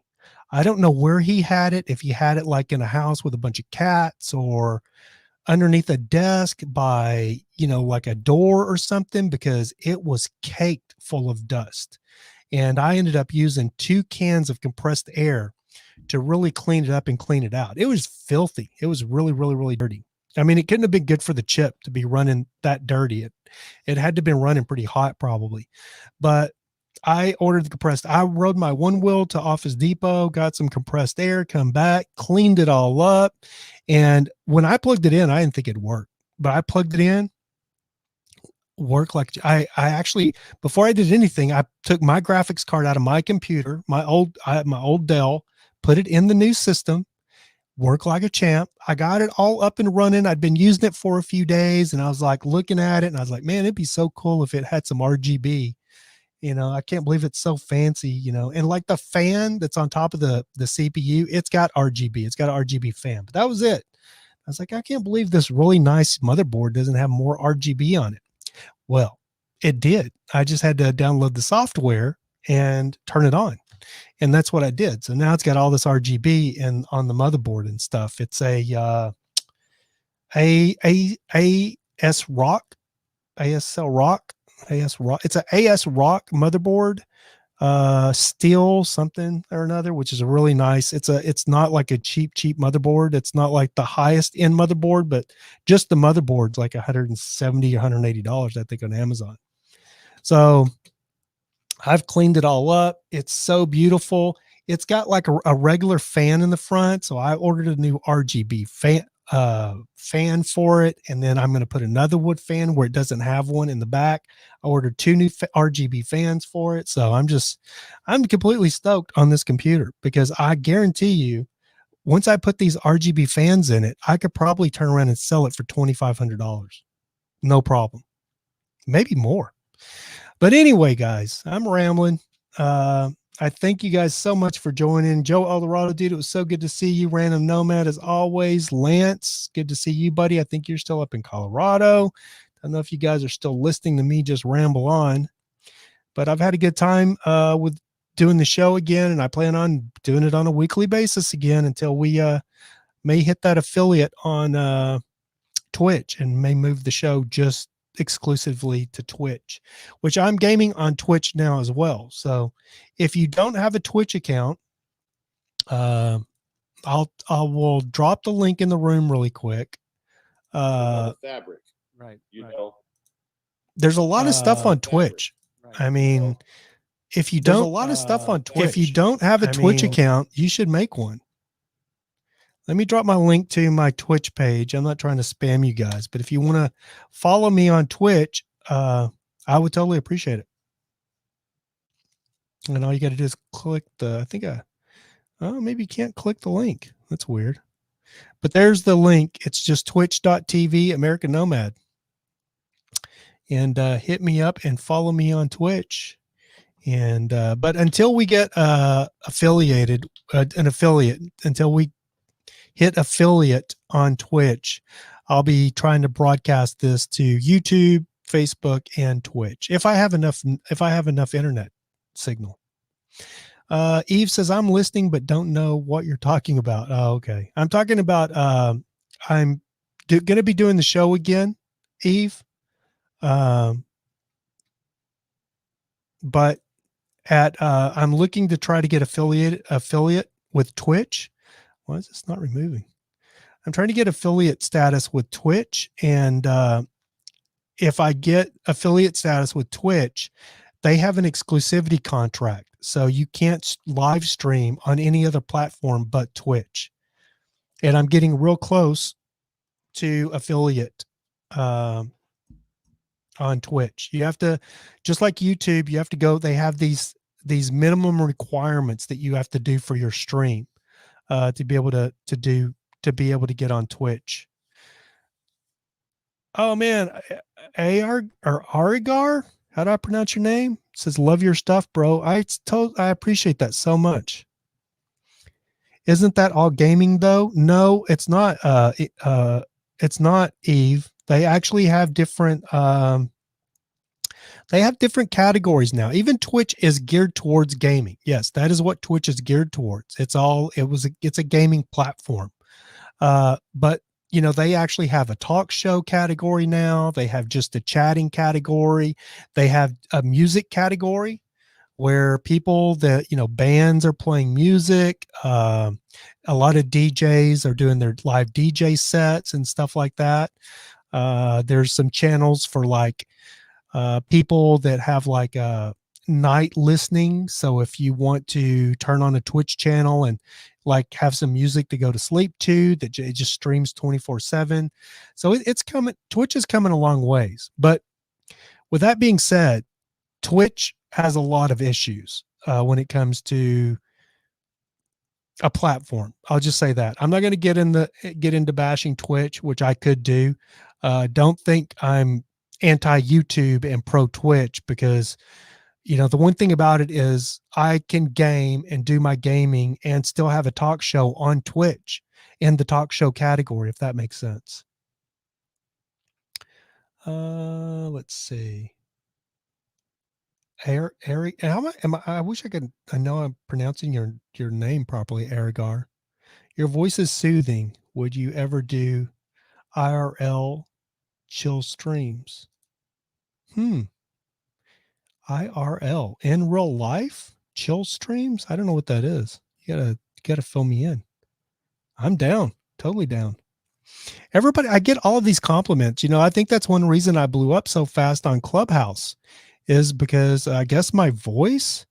But like I tell everybody, I told all my friends and stuff that I met on Clubhouse, I'm like, people hate their own voice. Like, I listen to my voice, I hate it. But I've gotten several compliments about my voice, and I never thought I had any kind of great voice for anything. As a matter of fact, I'll listen to like a Morgan Freeman, or, you know, somebody with like a, you know, a guy with like a deep voice. And I would always be very envious of, you know, these guys that, you know, they have these really deep voices and they sound like real men, you know, and I sound like a, you know, I kind of sound like a 20-year-old kid when I talk. Oh, ASMR. Let's see. Ergar says, like on Twitch, just hanging out and talking with chat. I think you'd do well on Twitch, just talking with the chat. You have a very good voice. Is that UC?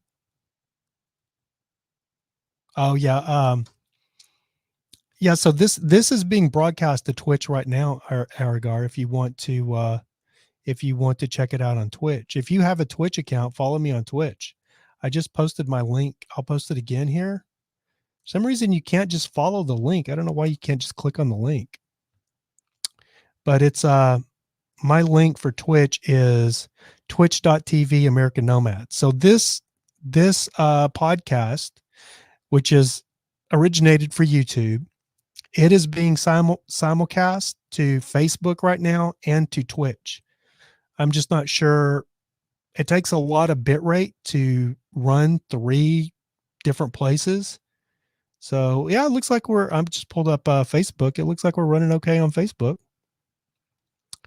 And yeah, we're running on Facebook. And we should be running, and we're running on Twitch too. Oh, you know what? I forgot to, yeah, I have a counter that's supposed to work, but it doesn't look like it's working for, YouTube. Oh, Infinity TV just followed. Thank you for following Infinity TV. That's awesome. Oh, okay. Gotcha. Thank you, Arigar.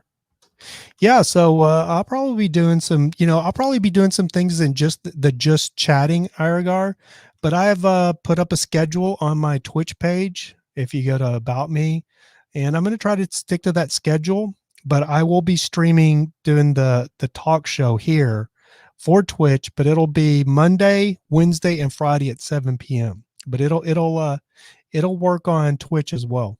I mean, it's on Facebook right now, YouTube, and Twitch. I'm simulcasting this. But my point is if I become a Twitch affiliate, which I would love to do, I don't know if I'd love to do it.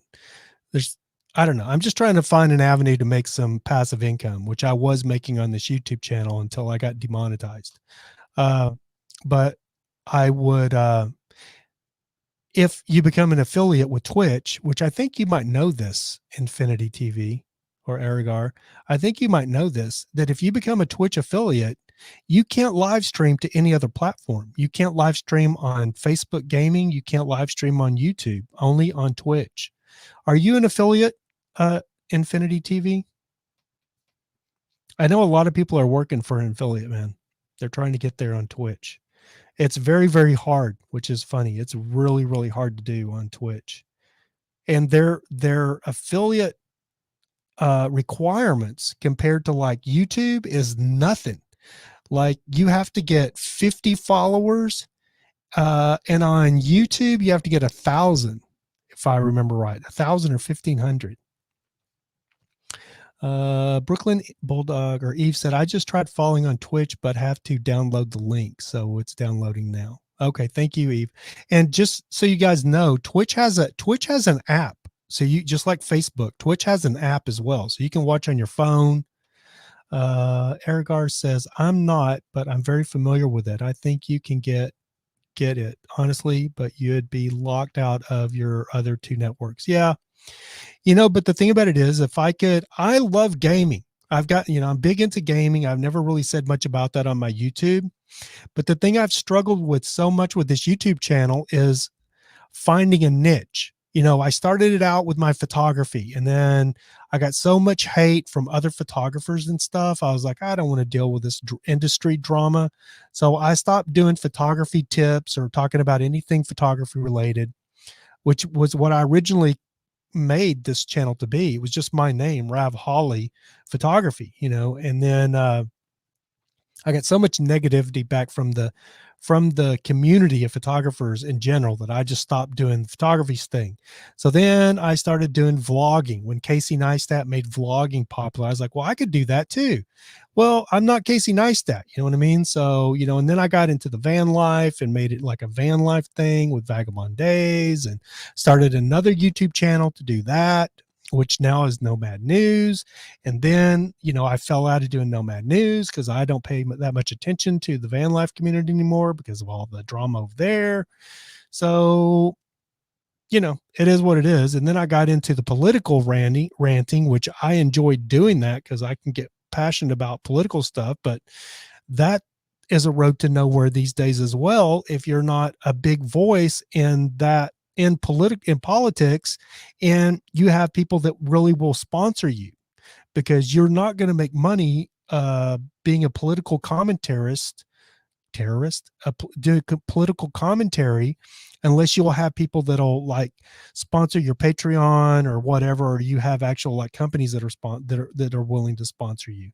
Because if you're saying anything that might be deemed as controversial, you're going to get demonetized. Random Nomad says 1,000 on YouTube and watch hours on YouTube. Yes. And I have, my link did work, Eve. Thank you so much for letting me know that. I can't click on it because I guess I'm the host. So if I click on it, it just shows up right here it shows up on the screen. So glad to know it worked. Thank you for letting me know that, Eve. Aragar says, for sure, Patreon and brand sponsors are the only way to make money, since Big Daddy YouTube will demonetize for anything remotely controversial. You said it right there. I mean, you nailed it. So, I've looked at some brand deals, that my only sponsor is TechniSport, baby. TechniSport. So if you like my chair, which I don't think anybody here is going to be into the gaming, you can go to TechniSport. I actually have a link, and let me see if I can find my.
Okay, we're back. Can you see me? Sorry about that. Back. Can you see me? Sorry about that. Back. Okay. Now, can you see me? Sorry about that. Back. Now I've got an echo. Can you see me? Sorry about that. Back. No. There we go. Sorry about that, guys. When I clicked on to go to my Twitch, it killed the screen here.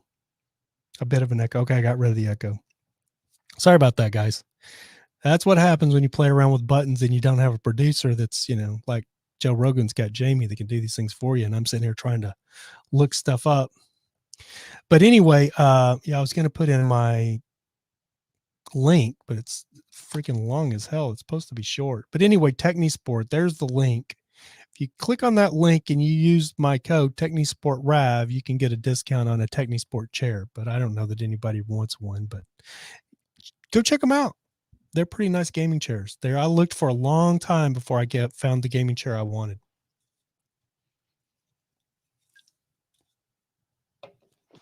I was very, very close to buying a Respawn. It's called a Respawn gaming chair. I went to get the Jamie UFO shirt. That is a cool shirt. I've seen it, Joe. I was very, very close to buying a Respawn gaming chair. And I had even looked and was pretty much 97% convinced I was going to order a Respawn because that was all I could afford. I wasn't looking to pay $300 or $400 for a chair. Yeah, there's cheaper ones though, Ariger. The one that I have is $380.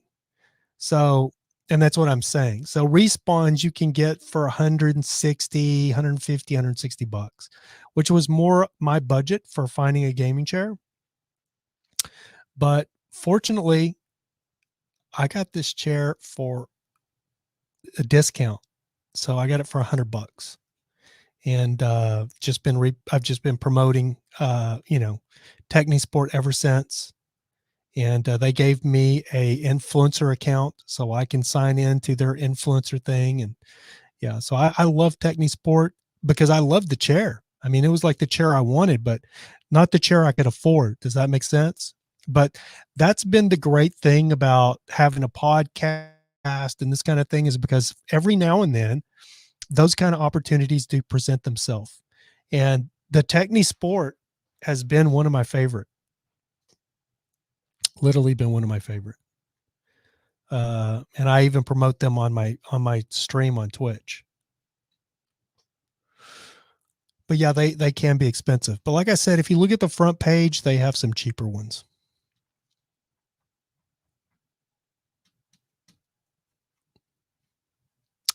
Anyway, I think we're going to wrap this thing up. We're an hour and 42 minutes into it. Crazy. So anyway, I don't know. Does anybody like Random Nomad, Joe Eldorado, do any of my boys, do any of you guys play Call of Duty? Like Joe Eldorado, you got to have a PlayStation or an Xbox. I know when you're not grooming puppies, you got to play something. Picture is freezing up now. Up. Yeah. Anyway, if you guys want to play, man, add me on Activision or BattleNet, American Nomad, and we'll play. Are you finally one talking? You don't play shooters, Joe Eldorado. What do you play, Joe Eldorado? I'm interested in what you play. You're probably more intellectual.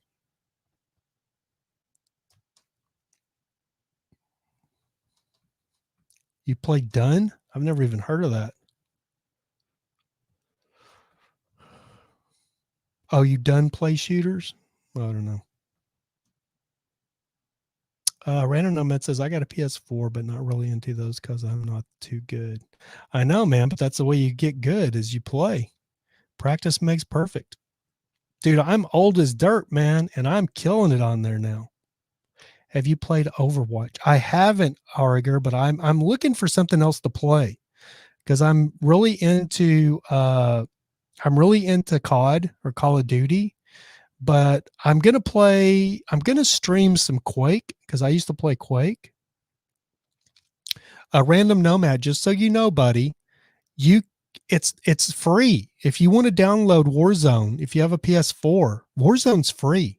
All you have to do is go to BattleNet, I believe. I'm not sure how you do it on a PlayStation, but it's free. You don't have to pay for it. It's free. You can you can download it. Now, fair warning. It's like 120 gigabytes. So don't think you're going to download it in like a couple hours. It's going to take like 15 hours to download it. It's going to depend on your internet connection, but it takes a minute to download it. But once you get it downloaded, dude, you're playing. I've got it downloaded on 3 machines. On the new machine here, on my Alienware there, and my Dell there. Argar says, Joe Eldorado, have you played Hearts of Iron 5? Ooh, random number says Cyberpunk. Joe Eldorado says, I play historical games, U.S. Civil War games, and Age of Sail games. Ooh, that actually sounds pretty interesting. Random Nomad says, I don't have COD. I know, that's what I'm saying, Random Nomad, but COD, Warzone is free. You don't have to pay for it. Does that make sense? It's free. It's free. You don't have to put a credit card in. You don't have to do anything, bro. It's free. All you have to do is download it for free and you can play. Now, if you get Modern Warfare, it's like $59.99. So make sure you get Warzone. You can, because you're going to download Modern Warfare too, probably, but Warzone is free. Modern Warfare is not free.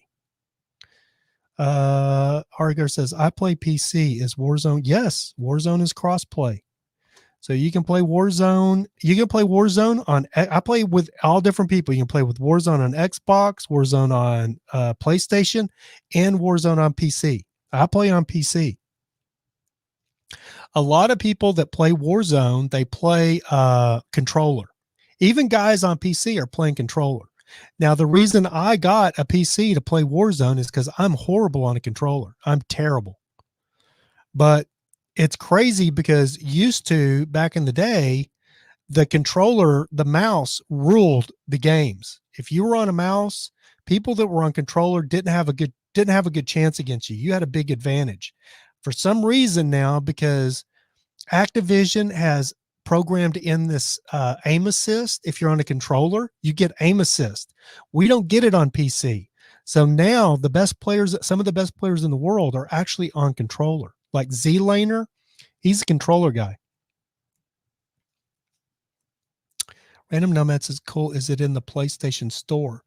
I don't know. I don't think so, Random Nomad. I think it's in Battle.net. You'd have to look at Battle.net, but go in the PlayStation Store and put in Call of Duty Warzone. You should be able to find it. Aragorn goes, you're an OG FPS playing Quake. Yes. I started with Doom in about 1995, 96 on an old 486DX computer that I built. Warzone is on the PS Store. Yes, at Random Nomad. Thank you, Arga, for letting us know that. Yeah, poor Eve, English Bulldog. She's probably so bored talking about games. But anyway, I have game highlights. So I'm going to start.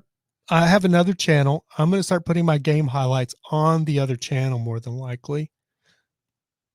And trying to build a gaming.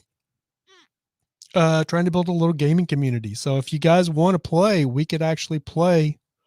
I have this little video that's actually pretty cool. If I can find it, I'll show you guys. See if I can open this. How would I do this? I think I downloaded it. Oh, you know what? This will be cool. I want to try something really quick for you guys. So this software that I use, StreamYard, actually has a video thing now where you can play video. I think this is it. You can play video files. Let's see if this works. Oh, look at this. Yeah.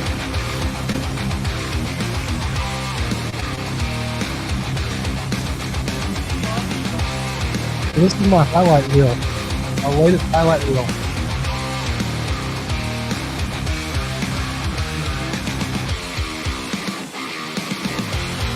But if you're not playing COD, you don't know what you're missing.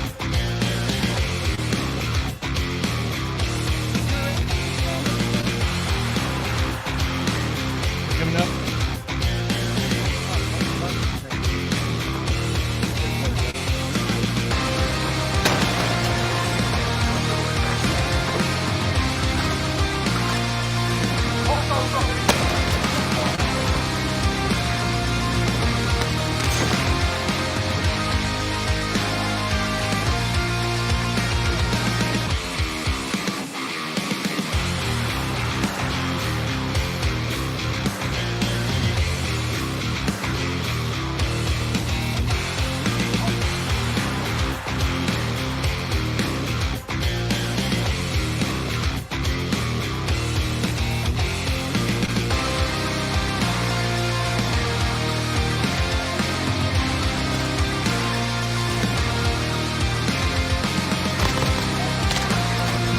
Damn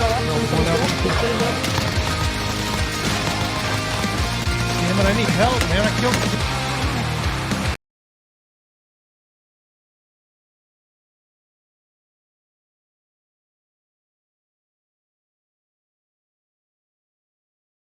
Sorry about that. I was trying to get out of the video and I clicked the wrong button. It's a little too long. It's like 2 minutes long.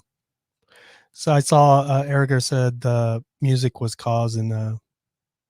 So here's a crazy thing that the music was causing it to download or something. For you guys, it could be me because I got so much stuff rebroadcasting. So for you guys that I hear me bitching and moaning about, having to edit, I've gotten burned out on editing. The crazy thing, if you watch that video down at the very right-hand corner, it said Athenascope on it. So Athenascope is a website that you can sign up through. It's absolutely 100% free, costs you nothing. And they have an IE, what is it called? Intelligence, an IE, I think, that goes through. They have a IE that goes through your latest streams, and it makes that video for you for free, and then they email it to you. I got mine this morning. Like, I didn't edit that. I didn't do anything. They do it at AI. Yes, Eriger. So they have an AI, and the AI, they create, artificial intelligence. Thank you, Eriger. My mind is too much cod. My mind is soup. But anyway, so they do all of your highlights and stuff for you for free. It's amazing. I don't touch the button by accident. It's a free service. It's crazy. And the craziest thing about it is, if I would give them like those, I'm not going to say this too loud, but I mean, I would give them like $5, here and there, like, it's just crazy that it's all free. They don't even have ads or anything on these videos. They have their watermark on it, but that's it. People don't even realize what that watermark is. Man, I've done almost a 2-hour talk show stream here. I always try to keep this thing because of YouTube. I always try to keep it to an hour, but I'm not really worried about YouTube now. YouTube's not first priority. Twitch is more or less first priority, and people do 24-hour streams on Twitch. It's insane. So the longest stream I've done on Twitch was playing COD, and it was 12 hours. I did it about a week ago.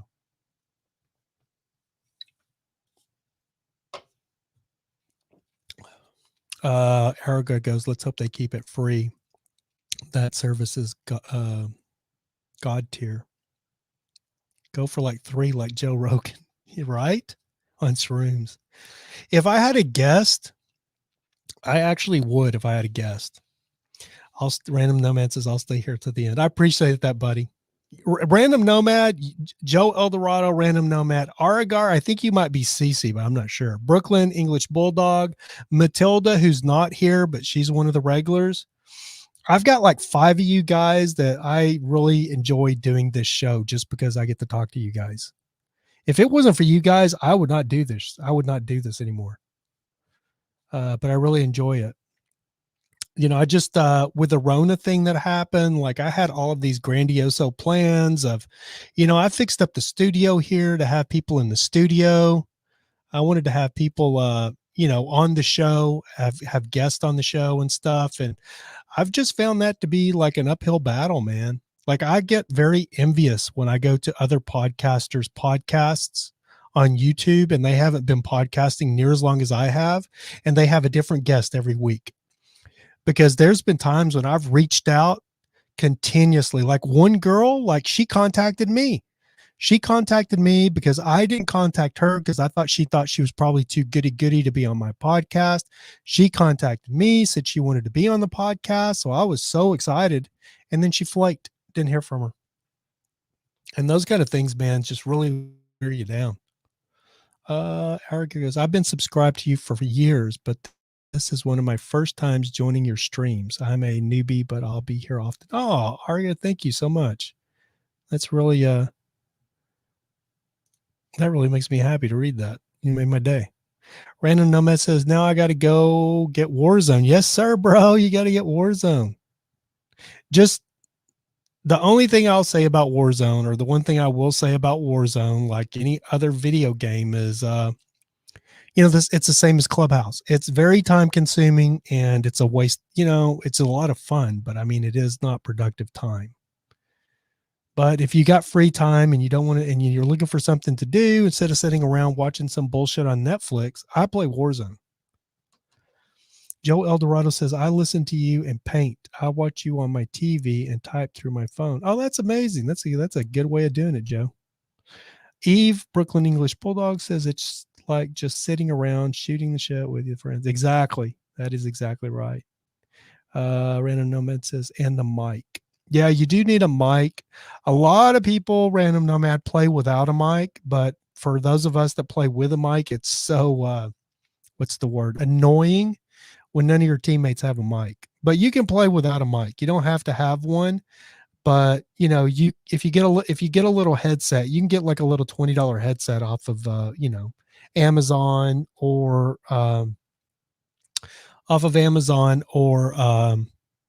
what's the other one? eBay. And that'll have a mic and a headset. As a matter of fact, I got one right here. This is my gaming headset. It's a Razer, and it's a few years old, and I freaking hate it. I hate it. I got to get a new one. I'm looking at them, but the problem is the one I want is like $150, but you can get a used one on eBay for like 80, and I'm still struggling with that price. Let's see. Brooklyn English book. I just do the same thing, Joe. Oh, that's awesome, Eve. Argar says, I think the first video I saw of you was a van life video from 4 or so years ago. Now that I think about it, that's so funny because so many people do. That's where they've seen me. It was funny because I was in a room on Clubhouse probably about 2 months ago, and I was up on the stage. If you don't know how Clubhouse works, it's hard to explain it, but I was up on the stage as a speaker, and some girl came into the room and she goes, oh my God. She goes, are you on YouTube? And I was like, yeah. She goes, I recognized your voice. She goes, I knew it was you because I saw a van life video. I didn't know it was, she goes, but I recognized your voice. I was like, that was like really flattering because I was in this room with a bunch of heavy hitters, like Chris Penn. Some of you guys know Chris Penn from Tiny Home Tours. He was on the stage with me, and there was a couple of other people who are real big heavy hitters in the van life community. So I really felt it really was like a little feather in my cap for this girl that came in, and she's like, oh my God, I recognized your voice from YouTube. I thought it was you. Random Nomad says, you have an Amazon affiliate. Yes, I do. I'm actually, I'm an influencer on Amazon. I need to link it on I actually need to link that on my Twitch page. I think I have it in my YouTube description, don't I? Let's see. Amazon.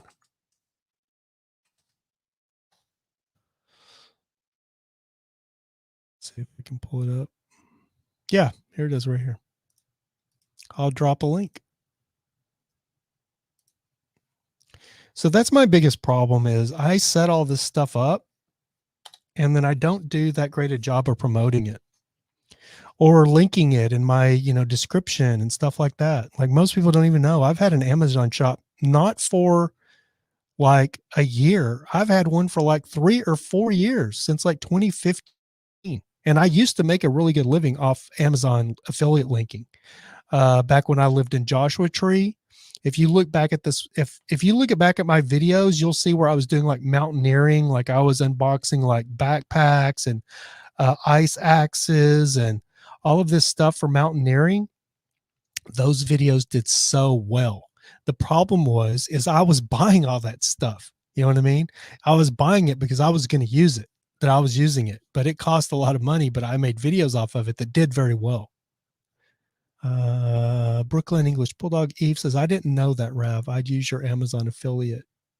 Is it? I don't think it is, Random Nomad, but I'm going to fix that. I'm going to put it in the description. I put like a bunch of individual links in the description, but I'm going to actually put my store because I don't think I have my store listed in the description. I get scared clicking buttons now because every time I click a damn button, I freaking knock myself off the podcast. Let me go look and see. Music's probably going to start. No, it didn't. Good. Look at my description and see. Oh, this video doesn't have a description. Let me find a good video. Oh, so I just wanted to say, like, what I've been working on. I just worked on a commercial. I worked on a commercial for NBC for America's Got Talent that just came out. I wonder if I could show you guys that commercial. You guys want to see that commercial? It's out. I think I can show it to you because I don't think it has any copyrighted music. Let me see if I can find it. And if you saw my video where I'm riding around on my one wheel, it was like my second to the last video. You'll see this. That's the behind the scenes for the commercial I just did. Let's see if this is it. No, it's 10 months ago.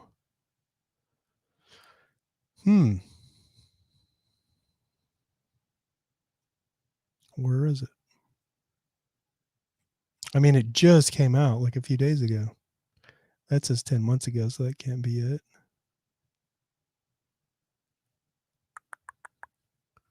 I wonder if they made it private. It's on the America's Got Talent.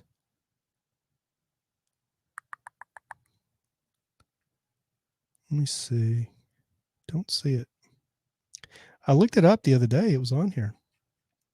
I watched it. Let me try something else. Just say AGT.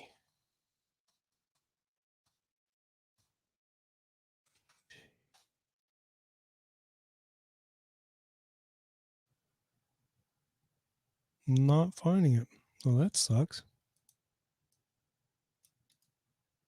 So if you see a new commercial with for America's Got Talent, it should be running.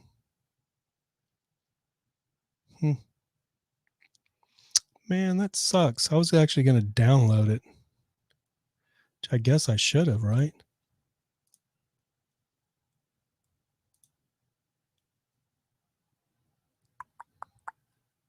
So our talent was Brandon Leak. I don't know if you guys know who he is. He was one of the winners. He was a golden button, and then he was a winner, and he's like a poet, or he does spoken word. And which was something I really don't know nothing about. You know, there's all these places here in LA that are like these spoken word places that you can go and listen to these like poets like talk and stuff. And I've been to a couple of them, you know what I mean? But never really was my scene. So I don't really get inspired. You know, I don't know if it's because I'm too old school Texas or whatever, but that kind of stuff just doesn't really move me spiritually, I guess. It's kind of weird, but just doesn't really do it for me.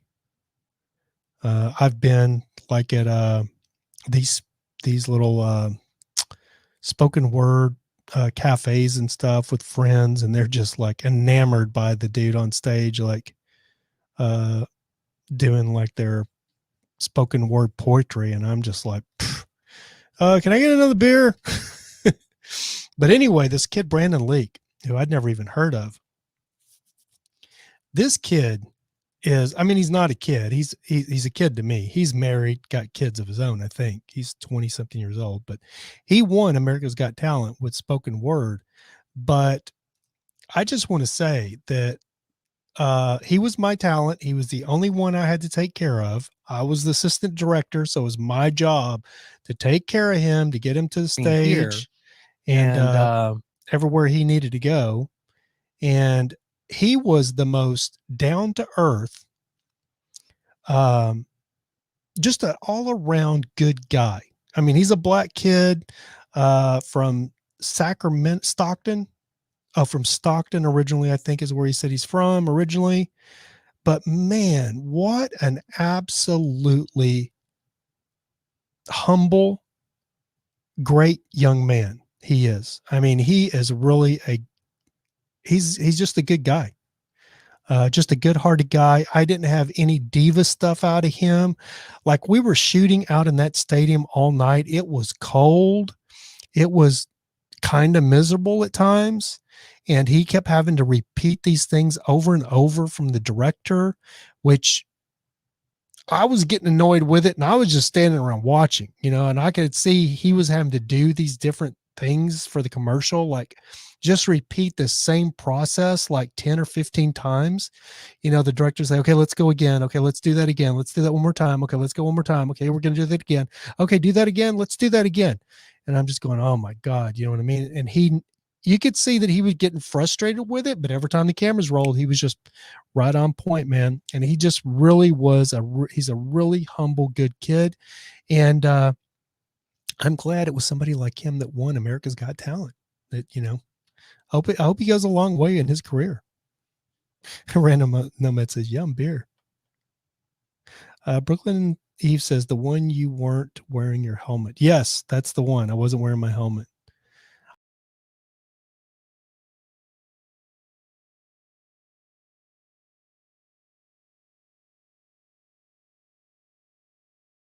Yeah, the one I wasn't wearing my helmet, Eve. I still can't believe we have 5 people watching the stream. And we're 2 hours and 6 minutes in. I still I want to see that freaking video myself. I know it's there. I'm just missing it. Because I did that another day too when I was looking for it. Like, I scrolled right past it because I don't really know what it's either that or they made it private. Let me see if I can just Google it. See if it'll come up in a Google search. I think I did this already, but I put AGT instead of American Got Talent. And I bet you news it'll come up. Nope. Oh, here we go. I think I found it. Is this it? You want some more talent? No, that's not it. That's Terry Crews. Excuse me.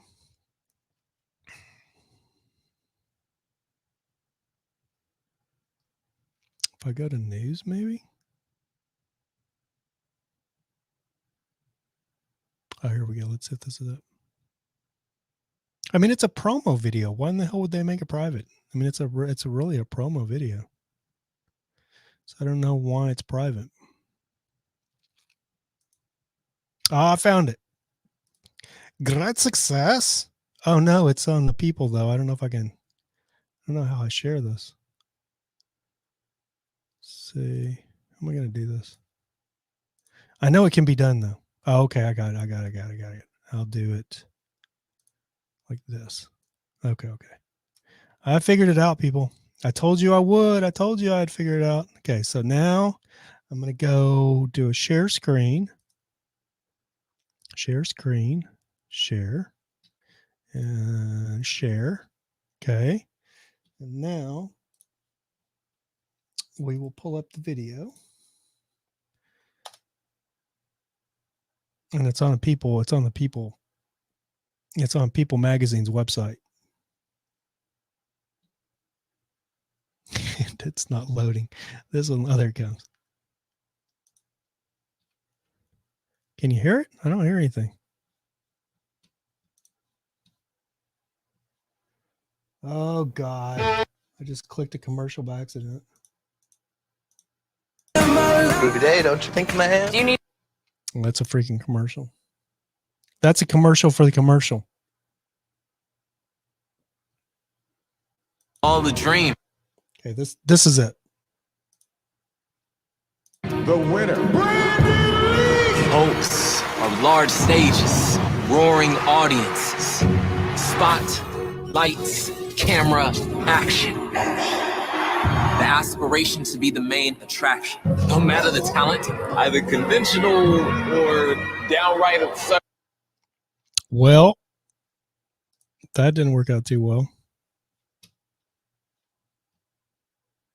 Talent, either conventional or downright absurd. We've all fantasized of being immersed in the golden glow of when buzzers turn confetti.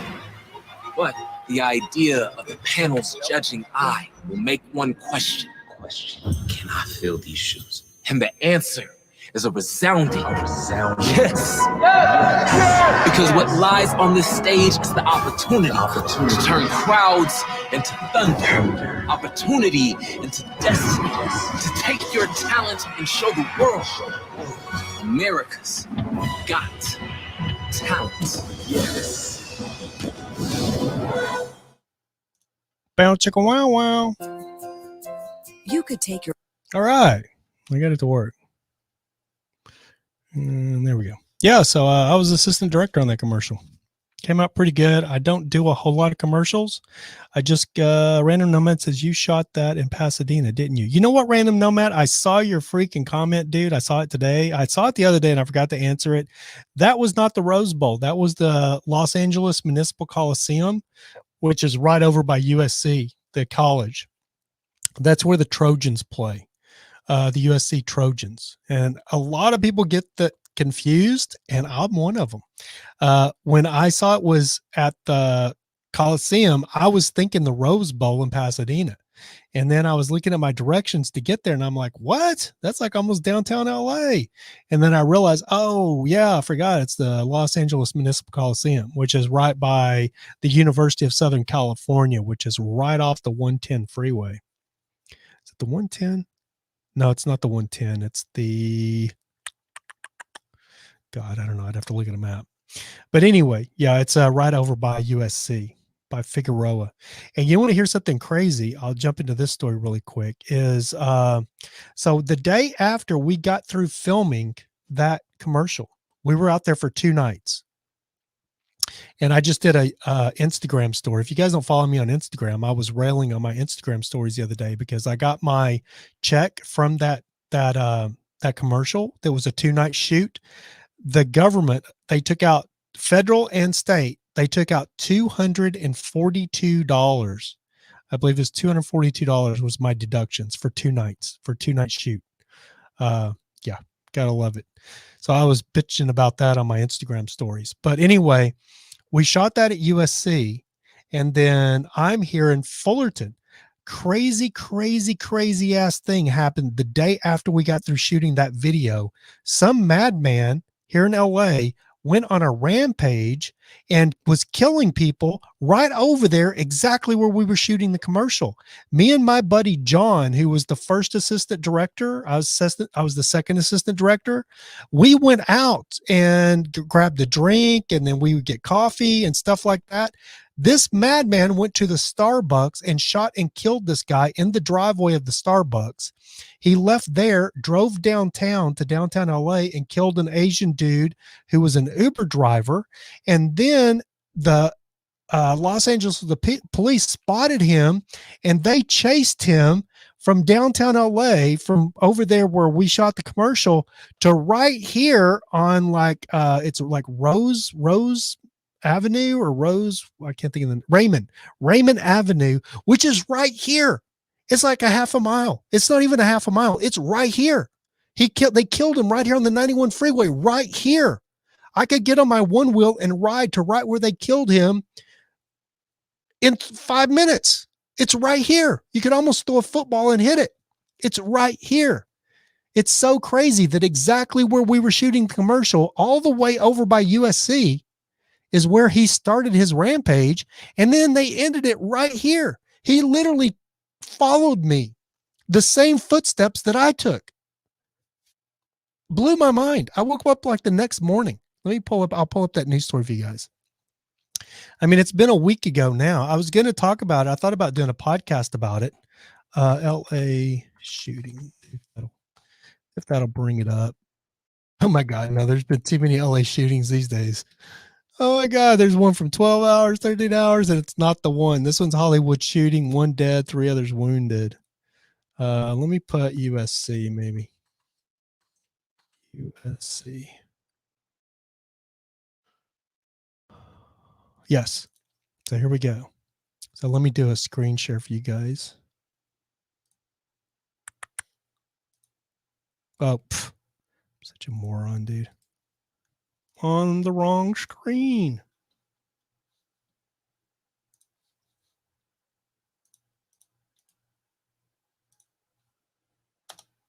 All right, so here we go.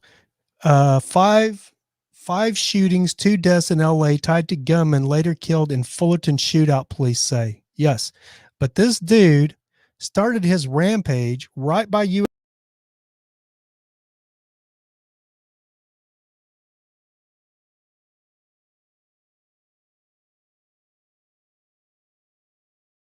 Started his rampage right by let me see if I can find. He started his rampage. Here we go.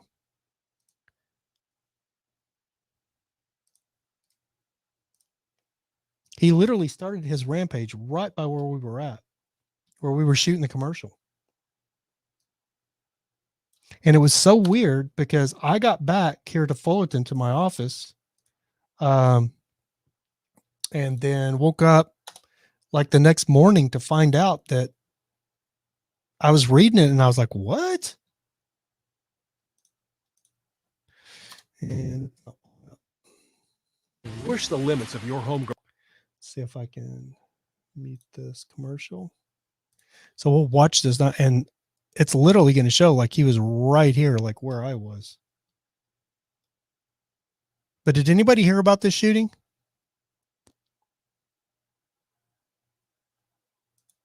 Let me see if I can do a screen share again. Man, I'm really rusty. I keep clicking the wrong damn button to get to this stuff.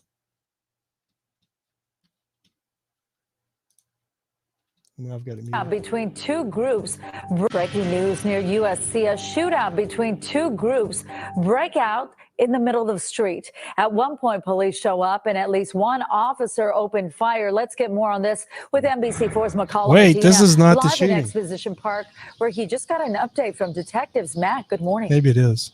Good morning, Michelle. Good morning, everybody. Detectives now telling us they're looking for not one, but 2 shooters, as you mentioned, part of 2 groups that apparently were in the middle of a gunfight when a patrol car simply happened to roll up. Okay, so this is misinformation. This is right when they first started about. Let me show you the scene here really quickly. This is actually here at Jefferson and Budlong, where the scene of the shooting is. It actually stretches. So this was where the very first was. Continuing their investigation here this morning. Let me show you some video from overnight. Happened around 11:30 or so. We're told by detectives that these 2 groups of people were on Budlong in what is known as the residential area of Budlong. Oh, this is not the right shooting. Those 2 groups were in a car.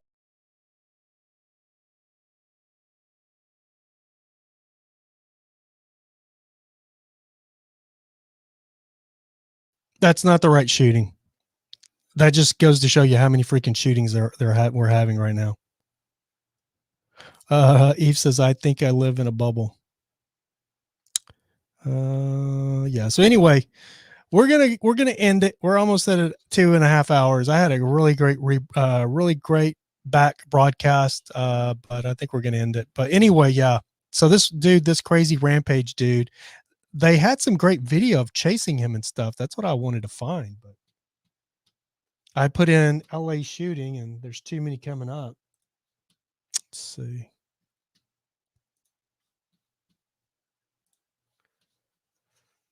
Or USC shooting. Let me try one more time. USC shooting. And I think that was it, but I just think it was misinformation. Yeah, this is it. Tonight, there's so many questions about the deadly shooting rampage. Okay, this one's it. Okay, I finally found it. Let me do a screen share here. This is the right one. I finally found it. Page, why would anyone open fire on innocent people? Kicking on Leslie Marin is live in Exposition Park with more on what we're learning tonight about the suspect. Leslie. Well, Jeff, Exposition Park's where we shot the commercial. Or near the corner, I should say, of the first shooting, which happened at Exposition and Figueroa, right across from USC. Now, tonight, we're told investigators are speaking with this suspect's family, going through his home, trying to figure out a motive. That's Who right was here. he and why did he do it? That's So right far, here there on are Raymond no Avenue. answers. That's my Police exit. say the suspect led them on a 3-hour-long chase after a series of 5 horrific Raymond drive-by Avenue, shootings that's right left here. 2 innocent men dead and a third wounded. Investigators are now trying to figure out why. The first attack, it's my understanding there were no exchange of words. The second attack, there was. The contents of that obviously will be important to us to understand what was in the mindset of this individual. During a civilian police commission meeting, LAPD Chief Michael Moore was asked whether the department was investigating Hey, the that's the shootings as a hate Starbucks. crime after learning 2 of the victims were of Asian descent. We're very mindful of the potentiality for that and leaning into that very actively. Investigators say the shootings began just before 1 a.m. near Figueroa and Exposition Boulevard across the That's street where from we were shooting USC. the commercial. The That's where the suspect Los Angeles reportedly fired Coliseum is, several right by rounds there. at this driver, who was only grazed in the head. It was his dash cam video that captured the suspect's license plate, but not before the shooter hit again. This time 10 minutes later at a Starbucks on That's where we 28th got our Street coffee in the Figueroa, morning. killing 25-year-old Alexis Carbajal. About 15, 20 minutes later, there was another male that was shot. That's Raymond near the Avenue. area This is of my 7th exit. and I exit off Figueroa. there and make a left into the Investigators bridge. say 41-year-old Mijing Zhu was behind the wheel of this black SUV when he was killed in downtown LA. Police say the suspect then headed south of the Fashion District, waited at the bottom of an off-ramp and ambushed a car exiting the 10 at Maple, shooting it up. The driver wasn't hurt. The suspect's last victim was a Tesla driver on the 10 freeway near the 110.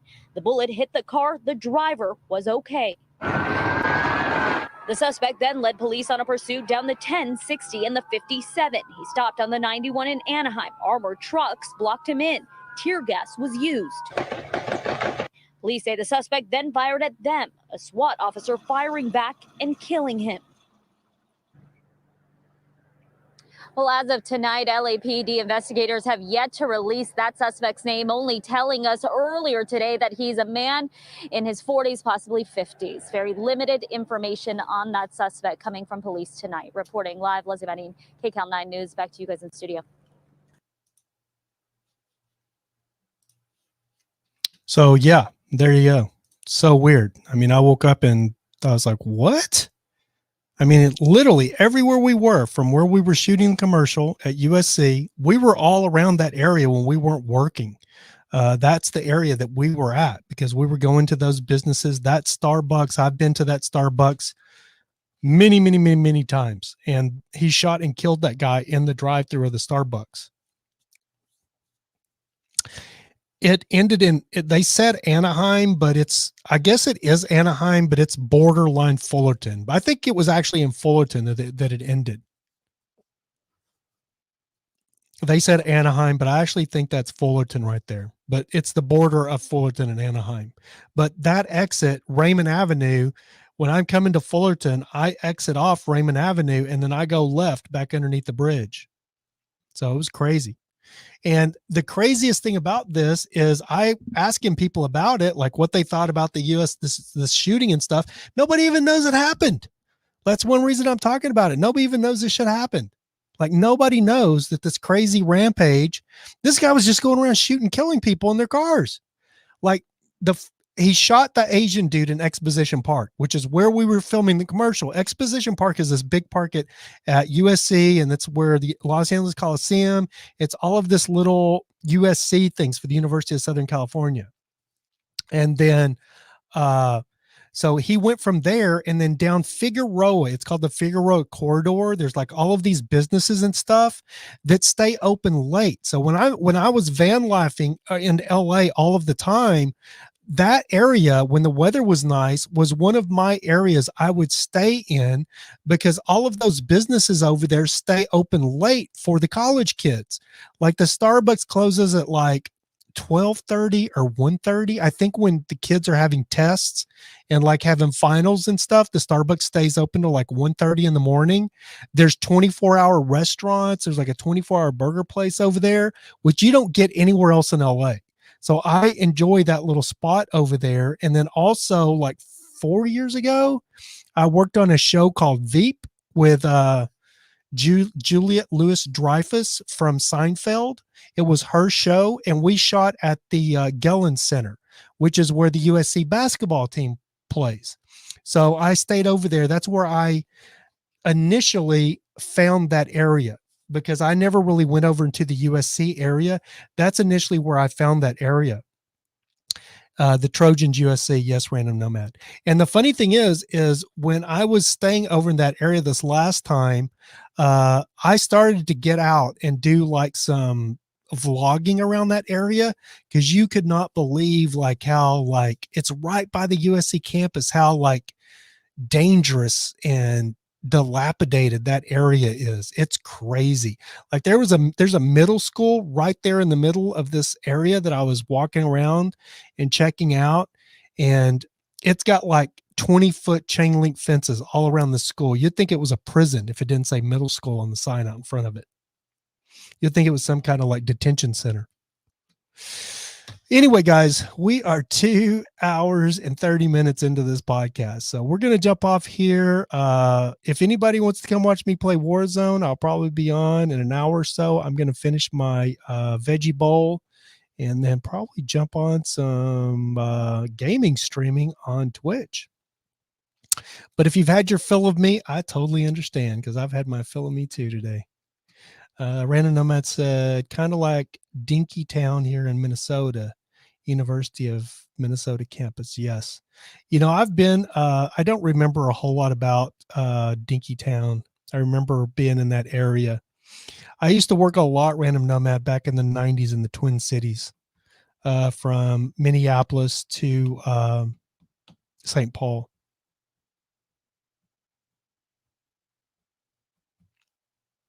Peace and positive vibrations. Later days. Have a good evening, guys. I really appreciate you guys showing up. Still shows we have 8 people watching the show, but I think it's time to call it a night. We're 2.5 hours in. This is the longest show I think I've ever done. It's been fun.